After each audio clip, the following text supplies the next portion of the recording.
Bonjour tout le monde et bienvenue au spécial du gérant, le premier spécial du gérant live. Oh! Incroyable! C'est extrêmement stimulant, c'est enivrant. Ça fait depuis le début de cette série-là que j'ai commencé dans les studios de KO TV, que je voulais faire un live. Je savais qu'il se passerait quelque chose devant le public.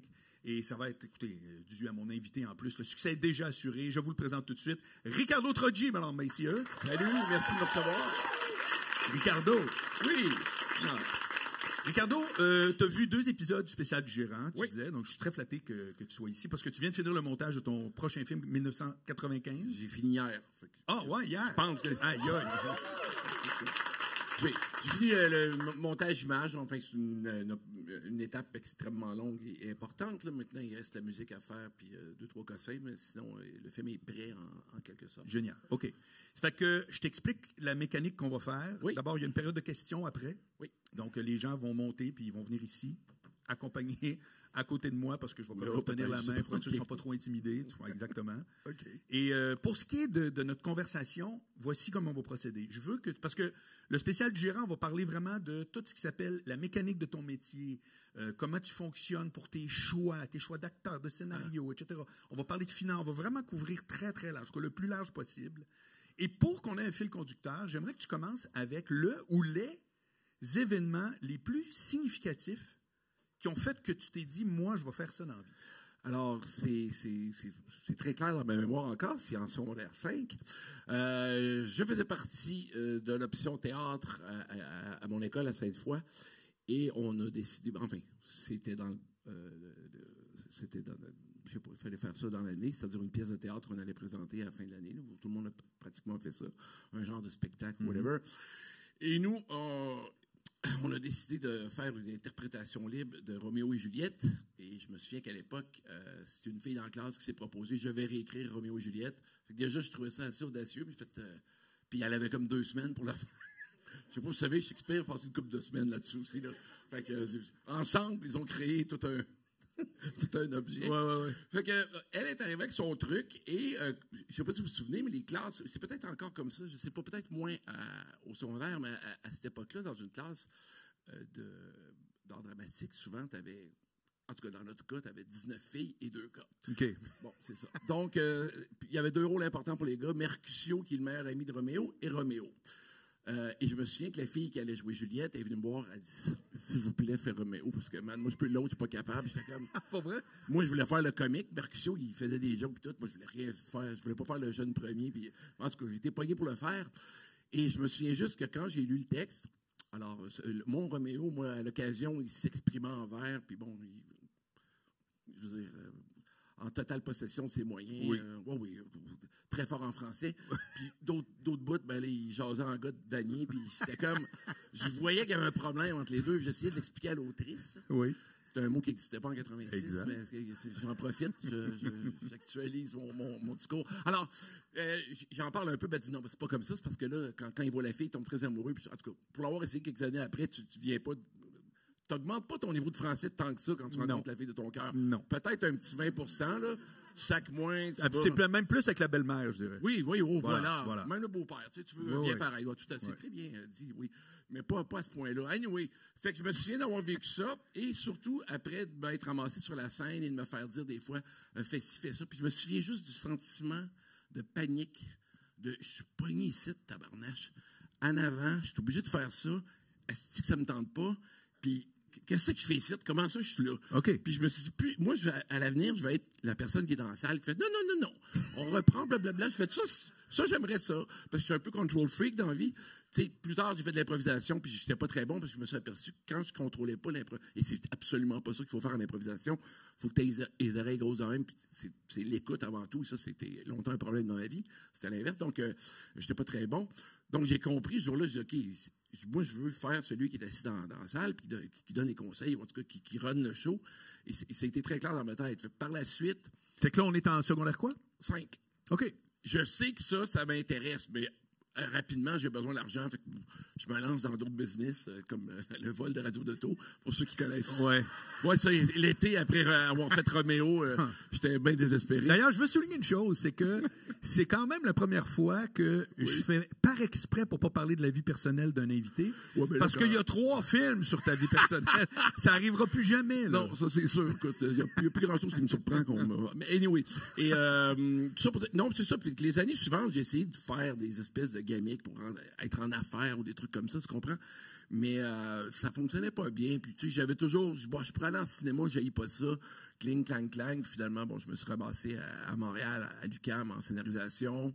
Je suis revenu à Québec, encore essayer de faire un peu des espèces de promotion de party, je sais pas quoi. Puis finalement, ben c'est ça. J'ai donné mon nom pour participer à la course de Station Monde. J'ai été pris. Et ça a fait que... c'est le prochain film, d'ailleurs, que vous allez voir. Et ça a fait que je fais, OK, là, j'ai un pied dans la machine. Oui. Et je ne sortirai pas de là. OK. Moi, juste, enfin, je fais une parenthèse. Cette émission-là, pour ceux qui ne savent pas c'est quoi, je peux faire un petit... oui. Alors, ceux qui ne savent pas c'est quoi... Mais quand tu leur parles, regarde-moi, parce que la caméra est là. Tu as raison. Je vais regarder là, comme ça, je regarde tout le monde. Non. Alors, ce que je voulais dire, c'est que cette émission-là, à l'époque, c'est très simple. On envoyait 8 jeunes à travers le monde. On devrait couvrir au moins 4 continents sur 5, je me souviens bien, faire une vingtaine de reportages, donc un reportage à chaque 10 jours. Et tout ça durait 6 mois. C'est que tu faisais littéralement le tour du monde. Moi, je me souviens de cette émission-là. Mais si tu voulais, c'est toi qui faisais ton itinéraire, mais comme je te viens de dire, tu étais quand même obligé de faire au moins 3 ou 4 continents. Fait que tu ne pouvais pas juste tout faire ça en Italie, puis tu voulais éviter ça. Fait que tu étais obligé de toujours bouger constamment, à peu près à chaque 10 jours. Envoyer tes cassettes vidéo, puis ton plan de montage, donc expliquer ce que tu voulais faire, bon, ben, tout ça. Et moi, je sais pertinemment que quand j'ai eu la chance de faire ça, je sais qu'il y avait certains concurrents qui voyaient là une espèce de « OK, je fais le tour du monde, j'en profite pour faire des films. » Moi, c'était « Non, je m'en vais faire des films. Le tour du monde, je m'entorche. Okay. Pas que je m'entorche, mais vous comprenez, c'était secondaire. Oui. C'est moi, tu sais, je suis allé à 65 km de la Grande Muraille de Chine, je suis même pas allé, j'ai pas eu le temps. Okay. C'est un peu con, là, parce que je suis jamais retourné, puis c'est quand même, c'est pas à côté, là. Donc, c'est ça, je pense à ça des fois. Je dis des trucs comme ça, je suis pas allé dans certains circuits touristiques à cause de ça, puis je trouve ça con. Mais c'est parce que moi, ce qui me motivait, c'est que je fais des films. Oui. Puis grâce à cette émission-là, je suis rentré dans le milieu, puis je suis devenu réalisateur à 24 ans, puis ça n'a jamais arrêté, tu sais. Parce que c'est une job quand même, tu peux faire un peu, faire d'autres choses de temps en temps. Puis comme bien d'autres artistes, humoristes, c'est un bon exemple. Ils peuvent être serveurs jusqu'à 35 ans, puis à un moment donné, bon, c'est la même chose avec ma job, mais moi, j'ai eu la chance de mettre le pied là-dedans à 24 ans, puis je suis encore là, fait que voilà. Ça a été quoi le projet qui a suivi tout de suite la course? Est-ce que c'était ton projet ou on t'a appelé d'abord? On m'a appelé pour une espèce de petit projet éducatif. Je prenais ce que je pouvais. C'était des petits contrats de télé des fois. Mais il y a eu 2 affaires importantes au retour de la course. C'est que j'étais déjà, à mon départ, donc en 94, moi j'étais déjà ami à Québec avec certains acteurs que vous connaissez, dont Patrice Robitaille, Pierre-François Legendre, Rémi-Pierre Paquin. Vous êtes connus où? François Letourneau, tous à la Ligue universitaire d'improvisation à Laval. Oui. Et ça, c'est extrêmement important pour moi dans mon passage, là, parce que j'ai rencontré tous ces comédiens-là, avec qui, plus tard, lorsque je suis revenu de la course, moi, j'avais encore ma caméra, donc on se fait-tu des petits films. Fait que, moi, avant de faire Québec-Montréal, j'ai fait une dizaine de courts-métrages sur le bras parce que je travaillais à Musique Plus. Ça a été un moment important. En 1996, je suis rentré là. T'étais réel? J'étais réalisateur pour la publicité interne, c'est-à-dire t'aimes la slotch, t'aimes les Levi's, viens au party. Okay, quand il signait un client, je faisais des affaires souvent, tu livrais le vidéo pour le client. Oui, qui donnait des drôles de pubs. C'était pas tout le temps évident. Là. C'était des mélanges de produits qui allaient pas ensemble, mais il fallait qu'on les score. Oh, le Seigneur. En tout cas. Non, mais c'est intéressant. Oui, tout à fait. Non, mais moi, j'étais à Musique Plus. C'était super. Ben oui. Puis j'étais dans le bureau du fond. Fait que Radiohead rentre, c'est nous autres qui voient en premier. J'ai vu vomir d'ailleurs, parce qu'ils prenaient un peu de drogue, les gars, ils filaient pas. Oui, ouais.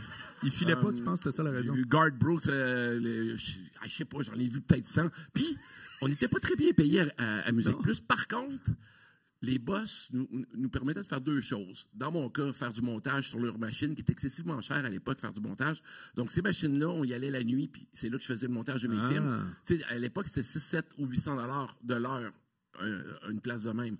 Fait que, si tu faisais un court-métrage, tu te prenais 5-6 000 pour faire le montage à un moment donné. J'avais jamais ça. Donc, j'allais faire ça la nuit, puis ils toléraient ça. J'étais même relativement bienvenu. Fait qu'il y avait ça qui était le fun. Puis l'autre affaire qui était le fun, c'est que quand il y avait un artiste important qui rentrait, qui faisait une prestation de 2-3 tonnes, tu avais le droit d'arrêter de travailler. Tu sais, mettons, Tori Amos, à l'époque, qui jouait du piano, une espèce de belle grande rousse complètement enivrante. Elle vient jouer du piano, tu fais, hey, là, Chris, la pub de Levi's, je m'en sac.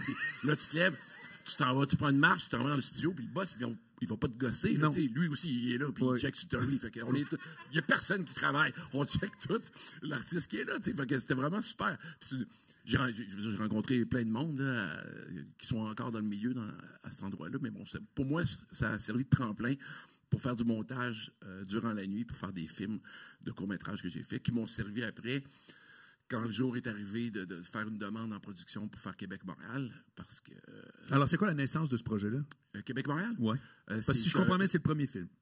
Oui, long métrage, mais c'est suite à une catastrophe avec Juste pour rire. Ça tombe bien cette semaine, ça va pas bien. Ben oui. Oui, je vous en compte une autre, ça l'a bien, je pense. Non, c'est. Alors, l'un de nos courts-métrages que j'avais fait, entre autres, avec Patrice Robitaille, celui-là, il s'appelait « C'est arrivé près de chez vous » ou « Chez nous ». C'est un jeu de mots avec le vrai film belge à l'époque. Oui, que j'ai vu d'ailleurs. C'est ça. Le vrai film belge raconte l'histoire. C'est un faux documentaire sur un tueur à gages. Donc, c'est très rough, mais très. Faut que tu aimes l'humour noir, on va dire ça comme ça.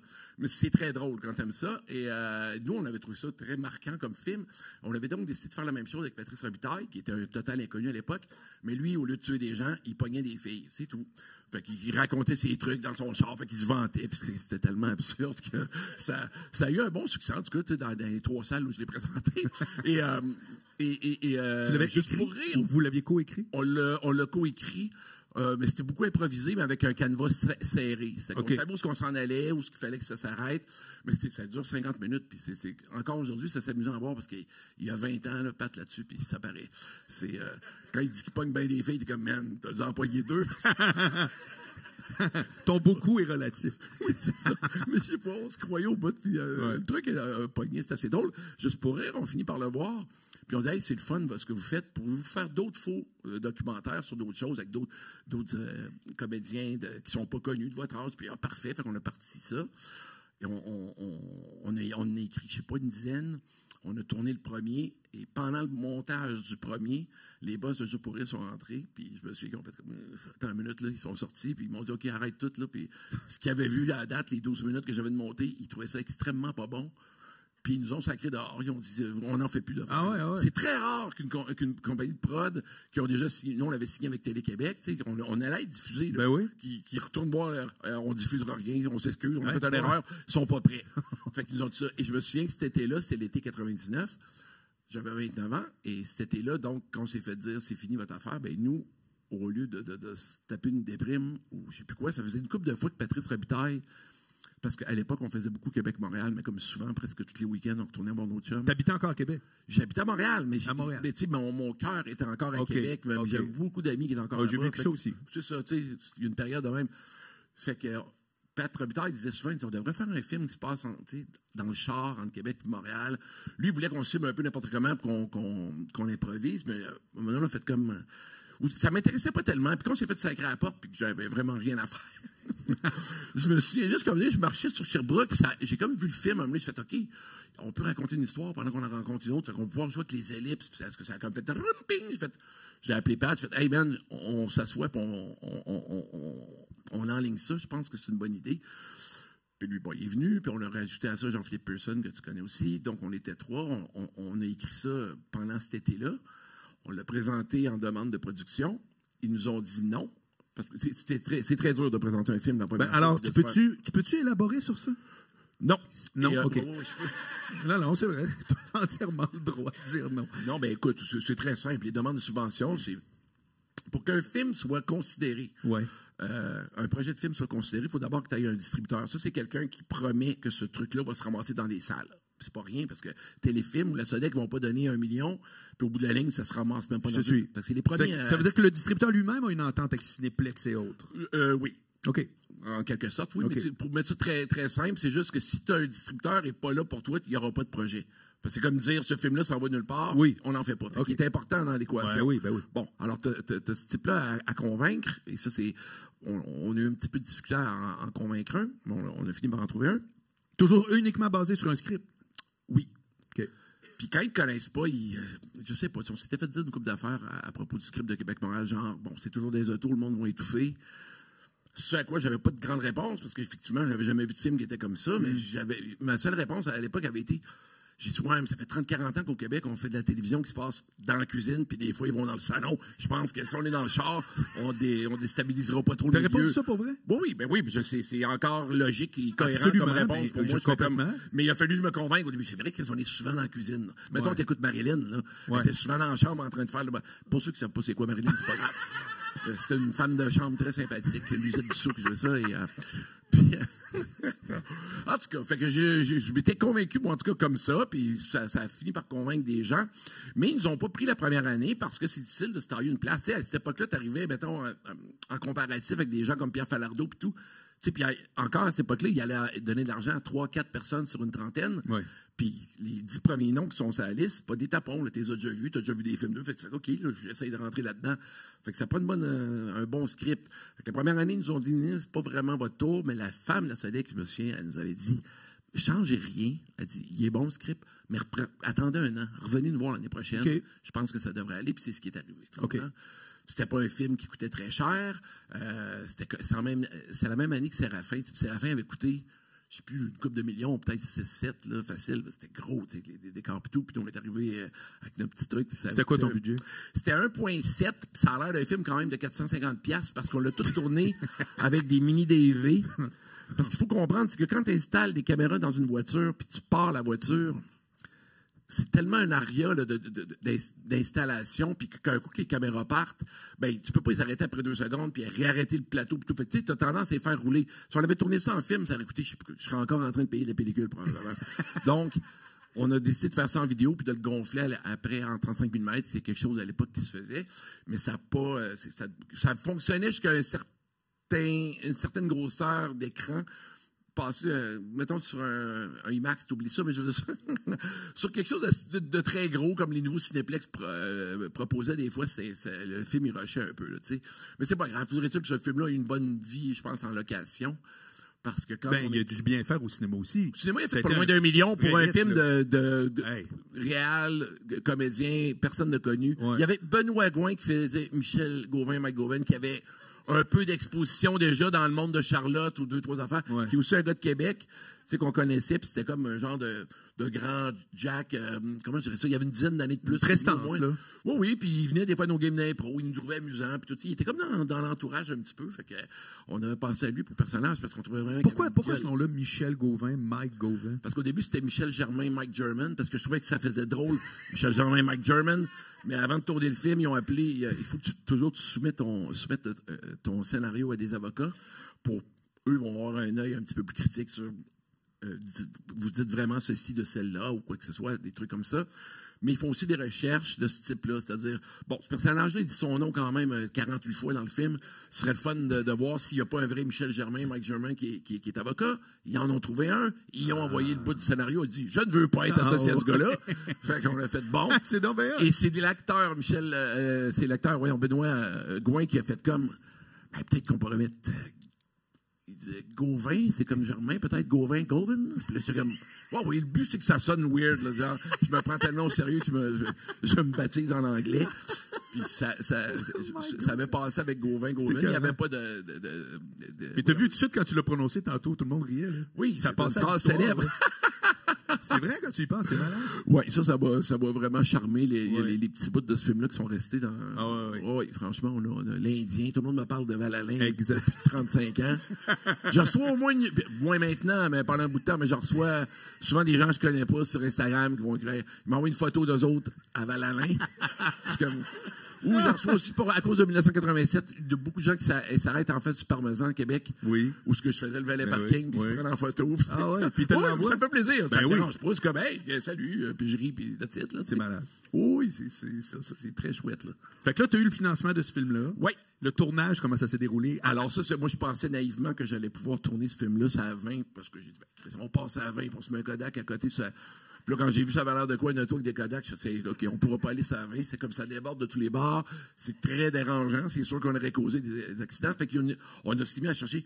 Tu sais, ça cherche mal une 20 quand même. Tu dis, bon, à part la 20, qu'est-ce qui ressemble à la 20? Pas pire la 40. C'est ça. Alors, premier réflexe, il y a 40, mais c'est le même problème. Il y a 30, oui, on a compris, ça ne sera pas possible. Il faut trouver d'autres choses qu'une autoroute. Fait que là, ils nous ont dit, voulez-vous faire ça sur fond vert? Puis ça m'inquiétait. Je suis comme, on n'a pas la technologie pour faire ça, puis que ça sorte bien. Fait que, il y a un scout. Il y a un gars, un trouveux de lieu, un chercheur, comment ça s'appelle? Un recherchiste de location. Okay. Excusez-moi. En plus, je ne parle pas vraiment anglais. On dirait que mais c'est ça le terme, un recherchiste d'endroit même. De location. C'est ça le bon terme. Okay. Scout. Locator. Non, même pas. C'est ça qui est plate. En tout cas, je vais le trouver en espagnol d'ici là. Et ce type-là nous vient, un année, il dit, écoutez, je pense que j'ai ce que ça vous prend. Il y a un anneau il y a une espèce d'anneau en asphalte qui sert à faire des essais pour des voitures avant de les mettre sur le marché dans le nord de Montréal, à Boisbriand. Blainville, merci. Il y en a qui viennent de Blainville. Et si je me souviens bien, cet anneau-là fait à peu près... il fait quelques kilomètres, mais c'est pas genre 2 kilomètres, c'est plus que c'est immense. Là, OK? Puis la seule condition qu'on s'est fait donner en allant là, parce qu'on est allé visiter, puis on est arrivé là, on dit, c'est vrai que ça a l'air de la 20. Puis tu sais, comme je viens de te dire, l'anneau est tellement grand que tu n'as pas l'impression qu'on est toujours en train de tourner. Ouais. Fait qu'on est comme, ça marche tout bien, mais il dit, OK, il y a 2 affaires. Il dit, bon, il va falloir faire attention au soleil, parce que dès qu'on tourne, puis on a le soleil en face, bien là, tu sais, à partir de ce moment-là, le film est plus bon, parce que là, plus personne ne voit rien. Fait qu'il y a ça.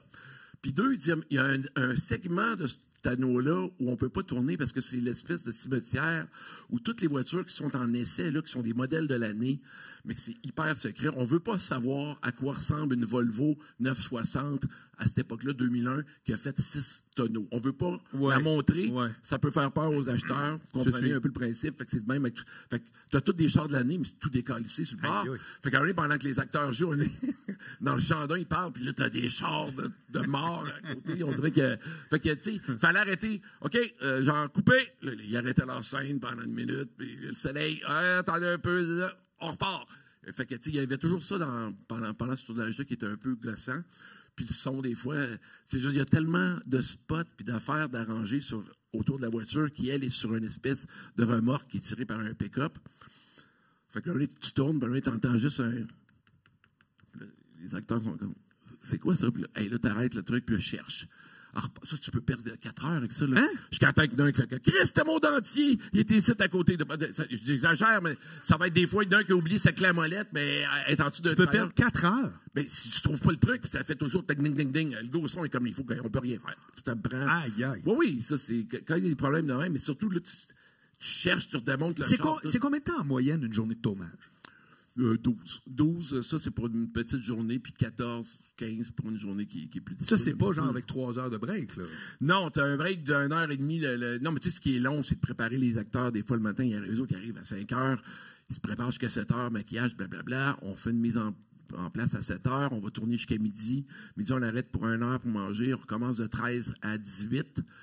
Fait que tu sais ça, là, quand tu as 18-19 heures, là, moi, j'ai une bonne journée. Puis toi, c'est-tu trop long pour toi? Oui. Oui, ça fait longtemps que c'est trop long. Il y a Denis Arcand qui se permet de faire des journées de 8 heures, je ne me trompe pas. Je ne sais pas pourquoi, enfin, j'ai des idées pourquoi ce milieu-là a des horaires qui n'ont pas d'allure de même. Tu sais, si tu dis que j'arrive à tourner tout ce que j'ai à tourner, justement, à l'intérieur de cet anneau-là que j'ai loué pendant 6 jours, c'est moins cher que si je prends mon temps et je la loue pendant 15 jours. Ouais. Bon, ben, mais cette même équation-là pour l'équipement, puis bon, même le jour de tout, ben, il y en a qui ont compressé ça au maximum, puis là, on est rendu juste avec des heures. Ça fait longtemps que je suis comme, mais pourquoi j'ai pas une journée comme tout le monde? Moi, je peux pas envisager aller super à soir avec 2 amis puis me coucher à 9h30, ben fou de même. Là. Ben non. C'est comme, je finis ma journée à 8h moins le quart, j'ai le shake, j'ai chaud entre les cuisses. C'est dégueulasse. C'est dégueulasse. Les tournages, je trouve ça dur, là, solide. Là. Ben, tu disais tantôt que tu viens juste de finir puis t'es venu au débat. Oui, j'ai eu mon gros tournage, après j'ai eu le montage puis tout, mais je suis comme essoufflé un peu. Ouais, c'est ça. Ouais. Fait que Québec-Montréal, la réaction que ça a eu, est-ce que tu t'attendais un peu, beaucoup ou passionnément à ça? Parce que ça a été un hit. Je m'attendais à rien avant que j'aille dans la salle de montage pendant le tournage. On fait ça des fois. C'est-à-dire, quand on commence le tournage, tu fais pas ça dans un court-métrage ni en pub et tout, parce que tu n'as pas le temps, mais un long-métrage je sais pas, le tournage va s'étirer des fois sur 1 à 2 mois, des fois plus. Donc, c'est normal qu'après une couple de jours de tournage, peut-être, disons, une dizaine, tu aies le goût de voir quelque chose. Ouais. Qu'est-ce que je suis en train de faire? Là? Oui. Et donc, moi, je m'étais présenté chez le monteur à la salle de montage, peut-être, je sais pas, à la 2e semaine. Et là, j'avais vu la scène où ils chicanent pour le bidon d'essence, Julie Le Breton, Pierre-François Legendre. Puis je me souviens juste d'entendre leur engueulade, puis je trouvais qu'elle sonnait bien. Elle sonnait en québécois. C'était vrai. Oui. Puis j'étais comme, oh my God, on l'a pogné. Je pense qu'on a pogné la... Puis après, j'avais vu une scène avec Pat Robitaille, puis ça. Le monteur, il le trouvait pas pire aussi, puis j'avais appelé Pat, puis j'avais dit ceci. Je dis, man, il était quoi? Je pense que t'es aussi bon que tu penses que tu l'es, man. Ah oui.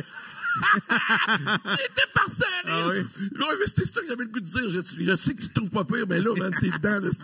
C'était carré, man. Ça marche, là. Le gars, il connaît pas ici, puis il tripe sur toi, là. Oui. Donc, on était vraiment contents. Quand j'ai vu ça, parce que on s'était vraiment entêté à l'écriture de ce scénario-là pour couper ou casser l'espèce de français que j'entendais depuis, je sais pas, les années 80, le cinéma québécois, ça me parlait pas beaucoup. Là, on est rendu en 2000. Fait que ça fait 20 ans que moi, je suis comme... Ils ont cette espèce de volonté-là d'être compris dans tous les pays. Pas tout le monde, mais beaucoup. Une bonne majorité. Donc, d'avoir un français plus soigné que tout, mais qui finalement est une langue qui se parle nulle part. Oui, tu vas être compris à Casablanca, tu vas être compris en France, probablement. Mais j'ai toujours déploré ça de la plupart des téléromans aussi, que personne ne se parle de même. Oui, mais là, maintenant, il y a des séries télé qui ont quand même cassé ça. Absolument. Ça fait peut-être, je sais pas, une vingtaine d'années qu'on a commencé à rejouer là-dedans. Mais je pense qu'il y a eu beaucoup de joueurs à l'écran des années 70 avec Michel Brault et tous les autres, ces trucs-là. Il y a eu une petite époque où moi et toi, on avait 2 ans. Fait que c'était pas de nos affaires, on ne se souvenait pas de ça. Mais tu sais, pendant les années 80, à partir de 85 jusqu'au début 2000, souvent, au cinéma, c'est une langue qui a écrit, c'était pas ma langue. C'est ça qu'on voulait vraiment. C'est beaucoup Lancé Compte qui a cassé ça. Oui. Ça l'a aidé, ça, puis ça a fait du bien du monde. Là. Complètement. Ça a fait du bon Dieu, on dirait. C'était comme une vraie série américaine, québécoise. Moi, j'étais un étudiant en droit à Laval dans le temps. Oui. Puis quand le monde avait commencé à me parler de ça, avant que je l'écoute, il dit, tu vas voir, c'est comme une série américaine. Qu'est-ce qu'ils veulent dire par là? Ben oui, c'est parce que enfin, ça a de l'air vrai. C'est pas si compliqué. C'est vrai que Québec-Montréal, ça parle comme on parle, ça s'engueule comme on s'engueule. Puis on s'était fait dire par je ne sais plus quel téléfilm ou la Sodec, à la première lecture, nous avait dit il y a un problème, c'est que vos personnages parlent tous pas mal pareil. Puis j'étais comme, qu'est-ce que vous voulez dire pareil? Elle dit, tu sais, c'est quoi, vous voulez qu'il y en ait un qui bégaye, l'autre qui parle un peu à l'africaine? C'est quoi? C'est vraiment que ça soit aussi différent que ça? Elle dit, on dirait qu'ils viennent de la même place. Je dis, moi, dans mon univers, les gens, en majeure partie, parlent, puis sans être ironique, parlent sensiblement la même langue. T'sais. C'est rare que quelqu'un ait vraiment un parler complètement différent, puis un autre, en tout cas, 6 parler complètement différents à l'écran dans le même film, ça me tentait pas de faire ça. Puis j'ai fait, peut-être qu'ils parlent sensiblement pareil, mais je dis, ils sont pas pareils, puis vous allez voir, c'est juste que, tu sais, fait que, ils t'installent des fois des craintes comme ça qui sortent de leur tête, pas de la tienne. Il y a un prérequis de la part de... ils essayent d'analyser. Moi, je suis pas comment je dirais? Je fais pas partie, mettons, il y a des groupes qui sont plus rough avec les analystes, que ce soit les lecteurs de la Sodec, tout, qui leur en veulent beaucoup plus que moi. J'ai déjà participé à ce processus-là pour les courts-métrages. Je vous donne un exemple. C'est un truc que tu fais quand tu as du temps. Qui a du temps, c'est ceux qui travaillent moins. Ceux qui travaillent moins, c'est peut-être pas toujours les meilleurs. Tu comprends? Ça part quand même. Mais ça ne veut pas dire que c'est des mauvais analystes. Mais ça veut dire quand même qu'ils ont moins d'expérience à quelque part sur le terrain. OK? Fait que bon, j'étais ce gars-là à un moment donné. Okay. Et je lis donc, je sais pas, j'avais une vingtaine de courts-métrages à lire. On était 3. On était donc les 3 à décider qui allait... il fallait en encourager 3, je pense, dans le groupe. Et là, bizarrement, on était 3. On est tous arrivés avec un premier choix différent, mais les 3 avec le même deuxième choix. Je fais, ça veut dire de quoi? Tu sais, probablement que le meilleur film cette année-là, c'est pas fait dans les courts-métrages. Tu sais, mais c'est dur à dire. Encore là, c'est sur papier. Fait que comment... C'est peut-être pas fait, ce film-là. Fait que la personne s'est fait dire, en fait, Calice, tu comprenais rien. Et peut-être que tout le monde n'a rien compris.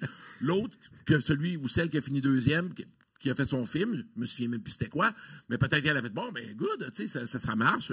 Puis peut-être qu'elle a fait un film relativement correct, je sais pas, peut-être qu'il est encore là, je me souviens vraiment plus c'est qui.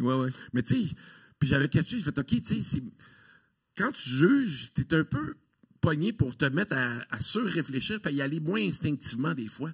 Parce que s'il va juste instinctivement, ça devient vraiment ton goût personnel et tu as peur de mettre ça de l'avant. Ben moi, j'aime pas ça. Pourquoi? Je peux même pas vous l'expliquer. Ça me semble complètement... Mais je vais aller pas plus une bonne loin raison, que ça. parce qu'il faut que je l'explique aux autres, moi, pourquoi j'aime pas ça. Mais je vais aller plus loin que ça. Oui. J'ai remarqué que quand tu demandes l'avis sur un projet artistique, OK, ça peut être, écoute bien, là, ça peut être un logo, ça peut être une idée de n'importe quoi. Oui. Les gens pensent toujours à la réaction des autres. Oui. Tout le monde se fait porte-parole de... J'en reviens pas comment c'est de même. Puis sais-tu comment j'ai appris ça? C'est qu'à un moment donné, le monde me donnait des idées dans le temps que je parlais de dating à côté. Oui. Les gens me disaient, hey, j'ai une idée de... Tu sais, mais genre, exemple, une section célibataire dans un restaurant. Puis j'ai réalisé que tu demandes tout le temps 2 fois. Tu as 2 questions à poser. La première, est-ce que toi, tu penses que c'est une bonne idée? Ah oui, c'est une bonne idée. Moi, je trouve ça malade. Toi, tu irais-tu dans cette section-là? Non, jamais, t'es malade. C'est tout le temps ça, tu sais. Puis, bon, mais c'est une illustration que tu viens de dire. Ouais. C'est-à-dire que là, je me place comme une espèce de juge pour une population avec un jugement qui est peut-être plus du tout le tien, mais c'est pour ça qu'on t'engage. Qu'est-ce que tu en penses? Fort probablement, tu sais, mais tu vas quand même, dans mon cas, c'est la première fois que je faisais ça, fait que je me suis un peu censuré peut-être à quelque part. Ouais. Genre, faut pas que j'y aille juste avec mon gars, faut que j'y aille aussi avec... Mais vous avec donnez-tu des un gens, je suis briefing? capable de... Il vous donne-tu un briefing comme un jury? T'sais? Le juge, il dit au jury, ben voici comment ça marche. Un petit peu au début, je me souviens plus des détails, je me souviens juste qu'il fallait prendre quelques notes puis donner carrément un pointage, puis bon, à la fin, t'arrives, bon, moi, 18, c'est lui, puis c'est lui qui passe, puis voilà tout. Mais tout ça pour amener ça au long métrage, c'est que j'ai eu oui dire par la suite, parce que, tu sais, veut pas, c'est ça qui est aussi c'est intéressant, c'est que je viens de vous dire que j'ai déjà été lecteur pour un court-métrage. Ça veut donc dire que peut-être dans 5 ans, je serai lecteur pour des longs-métrages. Probablement que la moitié des gens qui vont se présenter à ce comparatif-là, je vais les connaître. Ils sauront peut-être pas que je suis dans le comité, je suis pas obligé de le dire. J'ai-tu une dent contre un, j'ai-tu une dent contre l'autre? Y a-tu un qui a toujours haï ce qu'il faisait? Ou je vais-tu m'ouvrir, faire... Donnons la chance égale à tout le monde. Ouais. Tu sais, je vais-tu faire ça? Est-ce que c'est... c'est un petit milieu, tu comprends? Oui. Fait que tu as intérêt à bien faire tes affaires, puis parce que ça se peut que tu sois d'un bord ou de l'autre à un moment donné. C'est pas généralisé comme phénomène, mais je pense quand même comme ça encore. Moi, des fois, je fais comme... Je sais que je peux être un petit peu partout. Fait que, des fois, les gens vont dire que le cinéma québécois, ou enfin, n'importe quel autre milieu québécois s'auto-protège un petit peu, puis c'est pour ça un peu... Parce qu'on sait qu'on est une gang, même si t'aimes pas tout le monde dans l'armée que tu formes, on avance ensemble, puis il y a comme une forme de protection. Je sais pas trop comment l'expliquer, c'est juste que je comprends que ce soit de même. Je fais des efforts, je comprends que c'est... Oui, c'est ça. Je comprends que c'est pas facile, mais je comprends qu'il n'y a pas tellement d'autres façons à faire. Tu sais, je vais... Puis, encore là, moi, j'ai été chanceux dans mon cheminement. Tu sais, j'ai relativement été encouragé chaque fois. J'ai pas du premier coup chaque fois, mais j'ai quand même réussi à faire pas mal tous les films que je voulais faire. Fait que, tu sais, je suis pas dans une position pour chialer, au contraire. Mais tu sais, je vois bien autour de moi des fois quand ça marche pas. Tu sais, mon dernier film que je viens de faire, j'ai été refusé l'an dernier. Je pensais le tourner l'an dernier. Okay. Mais je suis rendu à l'âge puis à l'expérience de dire, je vais me préparer une plage dans mon horaire parce que je pense que mon film va être financé. Okay. Non, marche pas. Tu sais, wow. J'ai un 7 mois là, que je vais recommencer à faire des gazons. Mais c'est ça, c'est intéressant aussi. À un moment donné... t'as beau être Ricardo Troggi, etc. Est-ce qu'ils te disent... On est trop. Mais OK, mais attends un peu. Est-ce qu'ils te disent pourquoi ils refusent? Oui, ils vont te soulever quelques points qui sont pas toujours mauvais, mais tu sais, là où c'est plus difficile, j'ai déjà eu des lecteurs, je peux pas les nommer, moi, qui m'ont déjà dit, moi, mettons, je vois Denis Arcand, je fais comme... Il passe, tu sais. Oui? Oui, puis j'ai compris. Moi, je me ramassais avec son projet, je fais non, moi, Arcand, il va attendre 2 minutes. Je vais lui parler, il va y expliquer ça, le prochain coup, je vais le voir. Tu fais comme, man, tu sais, même si tu n'es pas sûr que c'est bon, il a fait tellement d'affaires que tu fais comme... Puis, tu sais, c'est un genre de droit acquis que le monsieur, peut-être, par définition, selon la façon dont fonctionne le milieu. Non, mais je veux dire, à quelque part, c'est sans le dire, tu sais, je veux dire... C'est des humains qui jugent des humains. Ces humains-là ont vu l'humain performer pendant plusieurs années. C'est pas écrit dans le règlement, tu dis à Denis Arcand, mais... C'est ça, mais c'est difficile d'imaginer autrement, tu comprends? Puis à un moment donné, il va peut-être arrêter de faire des films, Denis Arcand, je sais pas. Ça y tente encore, probablement, je sais pas. Mais c'est pas à moi ou à... Comment t'as trouvé Testament? Je l'ai pas vu. Ah, tu l'as pas vu? Non. Moi, j'aimais ça. Moi, quand je suis en tournage, je vois presque rien. J'ai juste vu dernièrement le film de Monia Chokri qui est excellent. Simplement Sylvain? Ouais. Oui, c'est super bon. Oh, je l'ai vu 2 fois, même. Ah, elle a bien maîtrisé son affaire. Là. Es-tu d'accord avec l'affirmation suivante? Oui. Il y a beaucoup plus de bonnes comédiennes que de bons comédiens au Québec. Non, je pense pas. Je pense ça. Je me suis jamais posé cette question-là. Moi, ça m'a sauté dans la face récemment. Il y a des avantages de meilleures comédiennes. Je trouve bons que comédiens. mettons, Lépine Blondeau, Ouais. ou c'est quoi le film? C'est une classe de yoga, c'est une comédie. Une classe de yoga? Oui, ils s'en vont en retraite, puis là, il y a la fille qui joue ça. Vous le savez, c'est qui, là?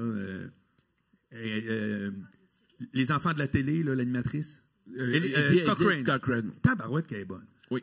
Comprends-tu? Je trouve assez qu'elle est bonne, mais je peux pas te dire qu'il y a tant de comédiens que je fais et que lui, il est bon. Dans le sens qu'il est juste, il est pas exagéré. S'il est drôle, il est drôle. Je sais pas. C'est une très bonne question. Non, je sais pas. En fait, j'ai déjà trouvé qu'il y avait beaucoup plus de comédiennes que de comédiens, sans vouloir répéter ce que je vous ai dit tout à l'heure, mais tu sais, plus de filles qui veulent faire du théâtre au début que de gars, là. OK. Puis peut-être ça crée que... peut-être. Je sais pas si le nom... En tout cas, je me demandais si peut-être tu avais un avis. Non, je me suis jamais passé cette... D'ailleurs, comment ça marche, le casting? Parce qu'on va revenir après à Québec-Montréal. Oh oui, bon, on peut revenir. Comment ça marche, le casting? D'abord, c'est quoi... Je me toujours fait rire, moi, quand je vois casting par... Je veux dire, maintenant, le réalisateur, il sait avec qui il veut travailler, non? Oui, puis non. Okay. Oui, parce que j'ai déjà toujours une idée de à qui je pense pour certains rôles. Mais tu vois, là, dans mon dernier film, j'avais besoin d'un Libyen qui a un rôle important. J'avais besoin d'un Égyptien qui a un rôle important. Puis ça, je suis comme désolé, je n'en connais pas ici. Tu sais, il y a des commandes. Puis revenons un petit peu à 81, mettons. Quand le 80 est arrivé, c'était en 2008, j'étais en train de faire le casting, puis à un moment donné, ça me prend mon père. Puis c'est qui mon père? C'est un Italien, immigré au Québec. Donc, il est censé parler français. Et là, les seules propositions qu'on me fait, parce que j'ai pas d'amis à cette époque-là de 45 ans, italiens. Je suis. Bon. Fait que je suis obligé de faire appel à ces gens-là. Qui, eux, ont souvent quelques connaissances ou des plugs, puis ils te sortent une liste. Et là, finalement, la première liste que j'ai, moi, c'est ni plus ni moins que le cast de Omerta. Puis je suis comme... Wow. Non, mais ça me tente-tu de voir... Ouais. Tu sais, il y en a 2-3 qui pourraient le faire. Puis ça me tente-tu de le voir jouer mon père? Puis je suis comme, man, faut que je trouve une autre solution. Fait que je suis allé chercher mon père en France. Puis je me suis dit, des Italiens qui ont immigré en France, mettons, parce que c'est vraiment beaucoup plus de monde là-bas, qui veulent peut-être devenir comédiens, puis qui ont encore cet accent de leur pays, puis tout, je vais sûrement en trouver un là-bas, puis j'en ai trouvé quelques-uns, tu sais. C'est toi qui as fait cette recherche-là? Non, c'est ma directrice de casting qui a trouvé une personne qui faisait le même job que chez... OK. Mais tu sais, j'ai dit, je veux des dons connus, je veux pas du monde qui...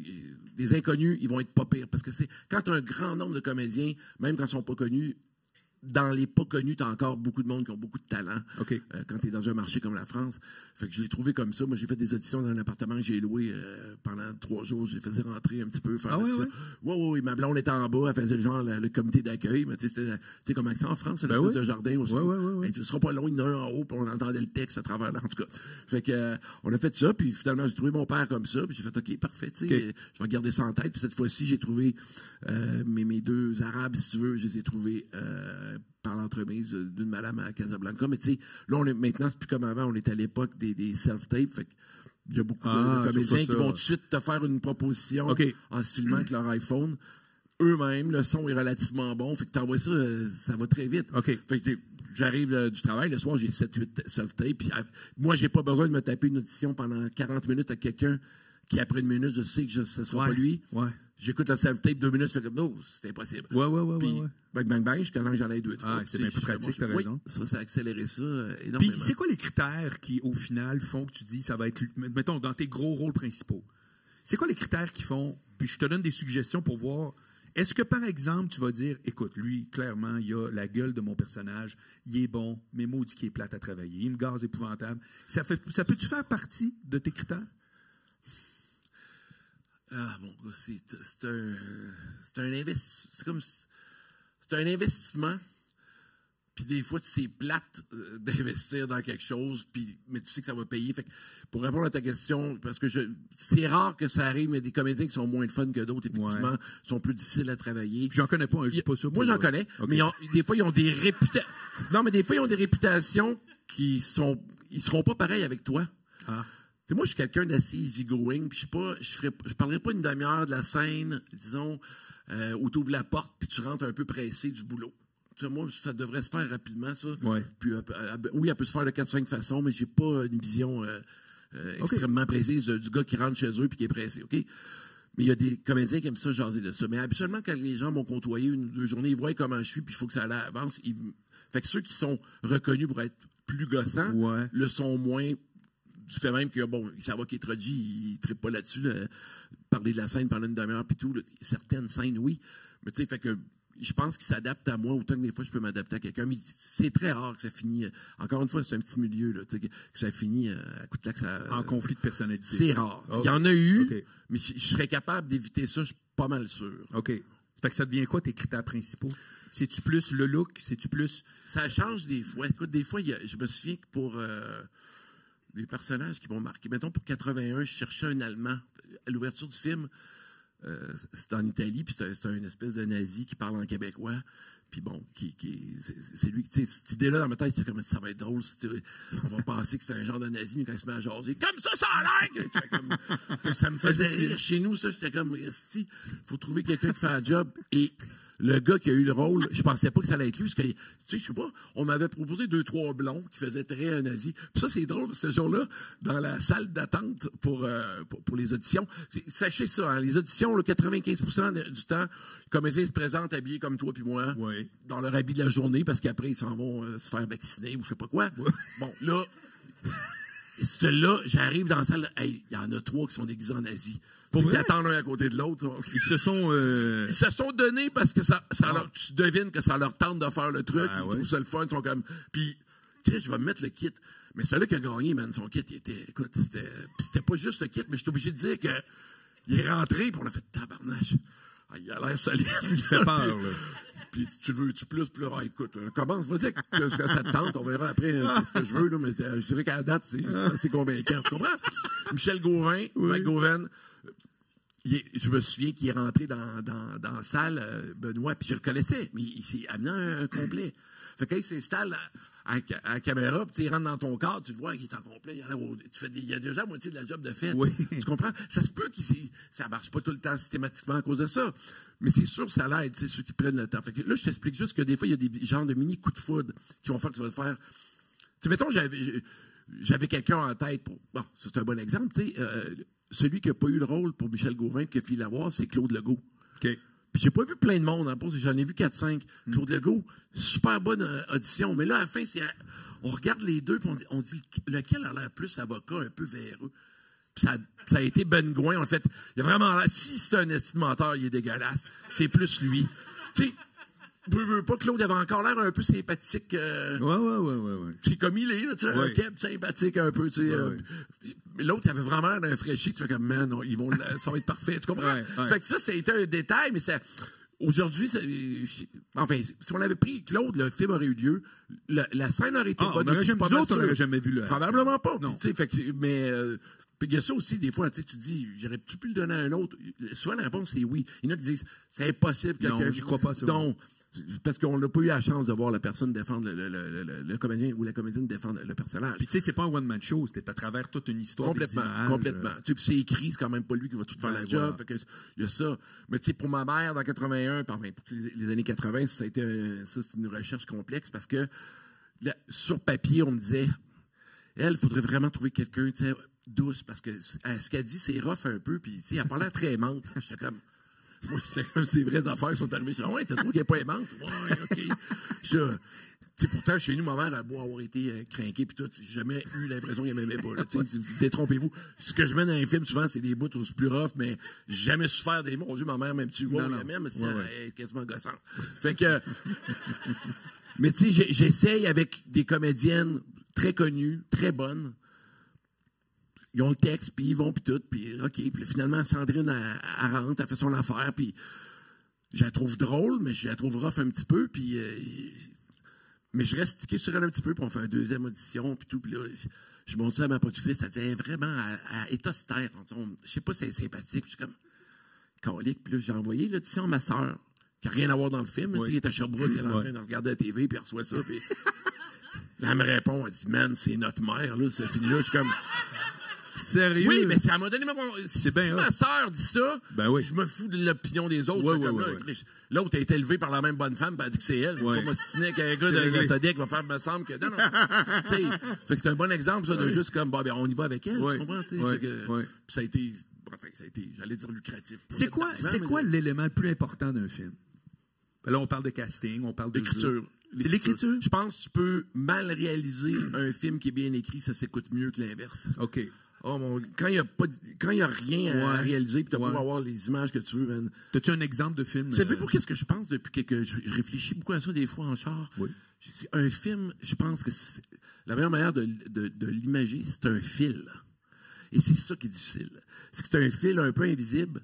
On pense que quand tu as fait tous tes devoirs, tu as tes images, relativement à la mise en scène, que ton scénario est écrit, tu vas tout mettre ça ensemble, ça va marcher, mais l'espèce de fil qui crée l'intérêt on pense souvent qu'on s'adresse aux yeux des gens, forcément, tu es au cinéma, mais c'est au cerveau qu'on va toujours s'intéresser. Parce qu'après 20 minutes, que tu proposes une direction artistique hallucinante, une direction photo écœurante, si c'est plate, c'est plate.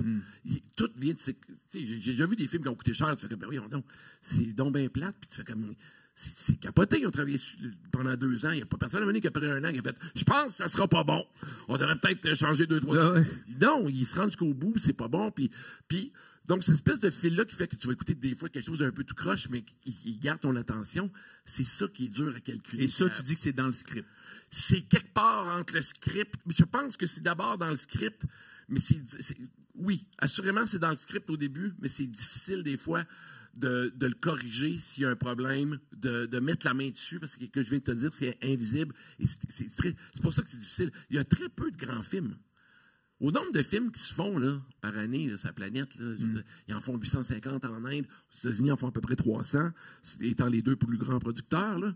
On peut-être, je sais pas, il y a peut-être 3, 4, 5 000 films qui se font sur la planète. Puis il y en a une poignée qui vont passer à l'histoire chaque année. Ouais. Fait que c'est probablement une des business où il y a le moins où on score le moins, tu comprends? C'est un art où, moi, j'ai pas fait de grands films dans ma vie qui vont traverser J'ai fait des films pour le Québec qui sont connus, fine, mais tu sais, je suis pas allé à Cannes, j'ai gagné. Quoi, Cannes, c'est moins mon style, mais j'ai pas gagné d'Oscar. J'ai pas. Mais j'ai quand même. Je vis de ça, j'arrive à faire de quoi qui s'écoute bien, puis tout. Mais tu sais, de se rendre à l'équivalent d'un disque en musique, mettons, qui va jouer sa planète, c'est beaucoup, ça prend beaucoup j'allais dire de chance, enfin, beaucoup de travail, mais tu sais, quand je vous dis que c'est un fil invisible, c'est excessivement difficile à pogner. Denis Arcand disait, réalisateur, c'est répondre à une question, où est la caméra? Es-tu d'accord avec ça? Moi, j'allais dire 1000 questions. Où est la caméra? Comment ça qu'elle n'est pas là? Ça n'arrête pas les questions. Non, c'est un monnaie n'importe quel réalisateur, même de quelque chose de très simple à quelque chose d'extrêmement complexe, c'est des questions une après l'autre. Puis, à un moment donné, il faut que quand tu réussis à avoir une équipe avec qui tu es capable de... Qui répond pour toi. Oui, à qui tu peux faire confiance. J'aime ça, des fois, laisser une question dans les mains de quelqu'un qui n'est pas habitué. Bon, il y a toutes sortes de questions. On fait une pub, à un moment donné, on fait le sofa, il est quelle couleur? T'sais? On va te poser la question, il vient de voir le réalisateur. Au pire, aller, c'est lui qui va choisir, ça va être de sa faute. Si jamais c'est pas la bonne couleur, ce sera pas la mienne. Oui. C'est tout le temps ça, essayer de... Puis quand tu reviens à la question, ben, quelle couleur tu vois, toi? Ben, je sais pas trop, je te demande. Ben, je choisis la couleur, puis bonne chance. OK. Puis là, ça les occupe pas mal. Puis je te donne un exemple simple, tu peux mettre ça à d'autres niveaux. Oui. Puis parce que d'abord, il y a certaines sphères qui m'intéressent moins. T'sais, moi, les décors, quand j'ai une idée, ça dépend pourquoi, évidemment, mais quand j'ai une idée de ce que je veux, j'aime que quelqu'un qui fasse ça dans la vie, comme les costumes, s'en occupe pour vrai. Pas vient me voir constamment, me dire c'est correct, c'est correct. Écoute, Chris, tu as vu comment je m'habille, il pense que c'est correct, je sais pas. J'en ai parlé des fois avec des gens en pub, quand on vient trop me poser des questions sur des affaires, je dis, voyons, mais avez-vous comment je m'habille dans la vie? Moi, je suis comme, c'est pas moi l'expert ici, choisissez-vous, c'est pas grave, c'est pas une insulte pour moi, c'est pas... Là, c'est la question que je veux le plus te poser depuis que je sais qu'on va se voir. Oui. J'ai l'impression que réalisateur, c'est plusieurs jobs, dont 2 qui sont avec des skills complètement différents. Pas opposés, mais différents. Oui. C'est-à-dire, tout l'ensemble de la technique. Oui. Donc, le fameux où est la caméra, mais au-delà de ça, le look, quel genre de... Tu sais, je sais que tu es un directeur photo, mais appelons ça, là, l'aspect technique la mise en image, la cinématographie, tiens. Et tu as la mise en scène, comme au théâtre, c'est-à-dire tu diriges des acteurs. Ouais. Pourquoi c'est tout le temps le même gars ou la même fille qui fait ce job-là? Comment ça se fait qu'il n'y a pas une tendance de dire « Hey, moi, là, je suis le gars de la technique, je l'ai dans la tête, le film, puis toi, tu vas diriger les acteurs, on travaille ensemble. » Je comprends pas que ce soit la même personne tout le temps pour deux affaires aussi différentes. Mais c'est comme si ça va ensemble. Comment je te répondrais à ça? Je pense que dans un optique de film à budget moyen et petit, ce qui ressemble beaucoup à ça ici, tu as besoin de quelqu'un qui est capable de faire les deux parce que d'engager deux réalisateurs. Ça se pourrait, mais je veux dire, un réalisateur qui ne ferait que de la technique puis s'occuper juste de choisir l'équipement, c'est quand même un peu le directeur photo qui fait ça. Tu sais, c'est un réalisateur, son premier souci, je pense, c'est de raconter l'histoire. Puis raconter l'histoire, c'est juste d'être bien conscient c'est quoi le scénario, capable de diriger tes comédiens. Pour moi, c'est pour ça qu'il y a des acteurs, des fois, qui sont bons là-dedans, qui peuvent se permettre de commencer à faire des films, puis ça finit relativement bien. Ça fait pas toujours des chefs-d'œuvre, mais ils vont être capables de porter le projet à bon port, parce que le plus important, ils connaissent ça. Tu comprends? Maintenant, où est-ce qu'on met la caméra? Puis tout. Tu sais, il y a certains acteurs, des fois, ou actrices qui ont fait des films, tu le vois, qui n'ont pas un œil tellement cinématographique, le choix des plans. Oui, mais tant qu'à moi, c'est normal. C'est ça mon point. C'est normal de ne pas avoir toutes ces skills-là en une personne. Ah, mais je t'en rajouterais des skills, moi. Si t'es un peu leader, ça t'aide, là. Ben oui. Parce que je pense que c'est toi le chef de tout. Oui. Puis si t'es smart, puis t'as un peu d'humour comme moi, donc, ça l'aide à des habiletés relationnelles, c'est super important. Ah, mon gars, moi, je pense je pense que je suis sur mon X à cause d'un paquet de trucs comme ça. La vie a fait ça, là. Tu sais, j'ai pas travaillé toutes les... Mais tu sais, je travaillais dans un centre de photo quand j'avais 20 ans. Ça m'intéressait. Les lentilles, je connais plus la technique que certains autres réalisateurs. Okay. Puis il y en a d'autres qui connaissent ça plus que moi. Tu comprends? On n'est pas tous au même niveau là-dedans. Il y en a qui adorent faire leur propre montage. Je suis capable d'en faire un peu. Tu sais, j'ai pas peur des ordis. Il y a plein de sphères où je suis capable de checker. Fait que je suis vraiment à ma place. Mais tu n'as pas besoin d'avoir tout. Donc, c'est quoi tes points forts? Comme je te disais, je pense que la mise en scène, c'est extrêmement important. La lecture d'un scénario, être capable d'avoir une bonne oreille. Ça, c'est important. Tu vois ça, quand tu écoutes une scène, puis il y a un des deux acteurs qui est pas dessus, il y a quelque chose dans son jeu qui marche pas, c'est pas tout le monde qui peut le voir ou l'entendre sur le coup, réagir et proposer de quoi sur le coup. Okay? Ça, tu le sais assez vite. Là, après un an ou deux, tu vas le savoir, c'est capable d'avoir cette discussion-là avec les acteurs. Et plus ça va, plus les acteurs vont savoir que tu as un assis d'oreille à un moment donné, puis tu coupes après, il dit ouais, je sais, c'est beau, je sais ce que j'ai fait. Oh, ça se rend juste là des fois. C'est beau, j'ai entendu ce que tu as dit, man, c'est pas. Oui, c'est beau. On continue. Tu sais, mais ça prend de l'expérience. J'en reviens encore, excusez-moi, je prends souvent les exemples de Québec-Montréal, mais tu sais, la fameuse scène de Michel Gauvin, McGauvin, ça, c'est un bon exemple. Ça, c'était un bel apprentissage pour moi. Ça fait, je sais pas, un an qu'il est écrit le scénario. Je l'ai fait lire une couple de fois. Quand le jour du tournage arrive, mets ton micro. Oui, quand une journée de tournage arrive, il y a toujours ce qu'on appelle le blocking, c'est-à-dire on installe les comédiens en place, on fait la scène au complet pour que tous les chefs d'équipe puissent regarder. OK, ils regardent la scène, OK, je vais mettre mon micro là, je vais en mettre un là, l'autre avec sa caméra, il commence. Une espèce de mise en place. Une vraie mise en place. Comme un restaurant un peu, hein? Oui, si tu veux. Fait que, tu sais, c'est pour permettre à tout le monde de voir ça va être quoi sur quoi on travaille dans les prochaines heures, là. Puis si vous avez une implication quelconque là-dedans, ben regardez, parce que ça ressemble à ça qu'on veut faire. Et ces moments-là sont pas extrêmement populaires. Il y a toujours 4-5 personnes qui viennent voir ça parce qu'ils ont besoin de le voir. Mais quand tu as une scène qui est attendue, puis tu as pas mal de monde qui ont lu le script, mais là, il y a comme un attroupement. Michel Gauvin, il arrive. Et là, tout le monde était là sur le set. OK, le monde veut vraiment, on a hâte d'entendre cette niaiserie-là. Ah, tu parles. Oui. Fait qu'il y a un enthousiasme à l'interne. C'est rare, mais je me souviens que ce matin-là, je me suis dit, OK, c'est drôle, tout le monde était comme, non, je veux juste voir comment ça sonne. Là, même le gars de la cantine, t'es pas dans la cantine. Non, je veux juste voir comment ça. Non, mais c'est gère, mais tu sais. Fait qu'il y avait beaucoup de gens. Et là, écoute bien, il fait son affaire, on a bien du fun, c'est drôle, puis tout. On embarque dans le camion, on commence à tourner, puis à rentrer faire la deuxième prise, c'est plus drôle. On est comme. Ça, c'est pas normal. Là. S'il y a un moment dans ce film-là qui doit être drôle, c'est ça. Et là, c'est plus drôle. On est en avant avec nos écouteurs, puis on rit plus.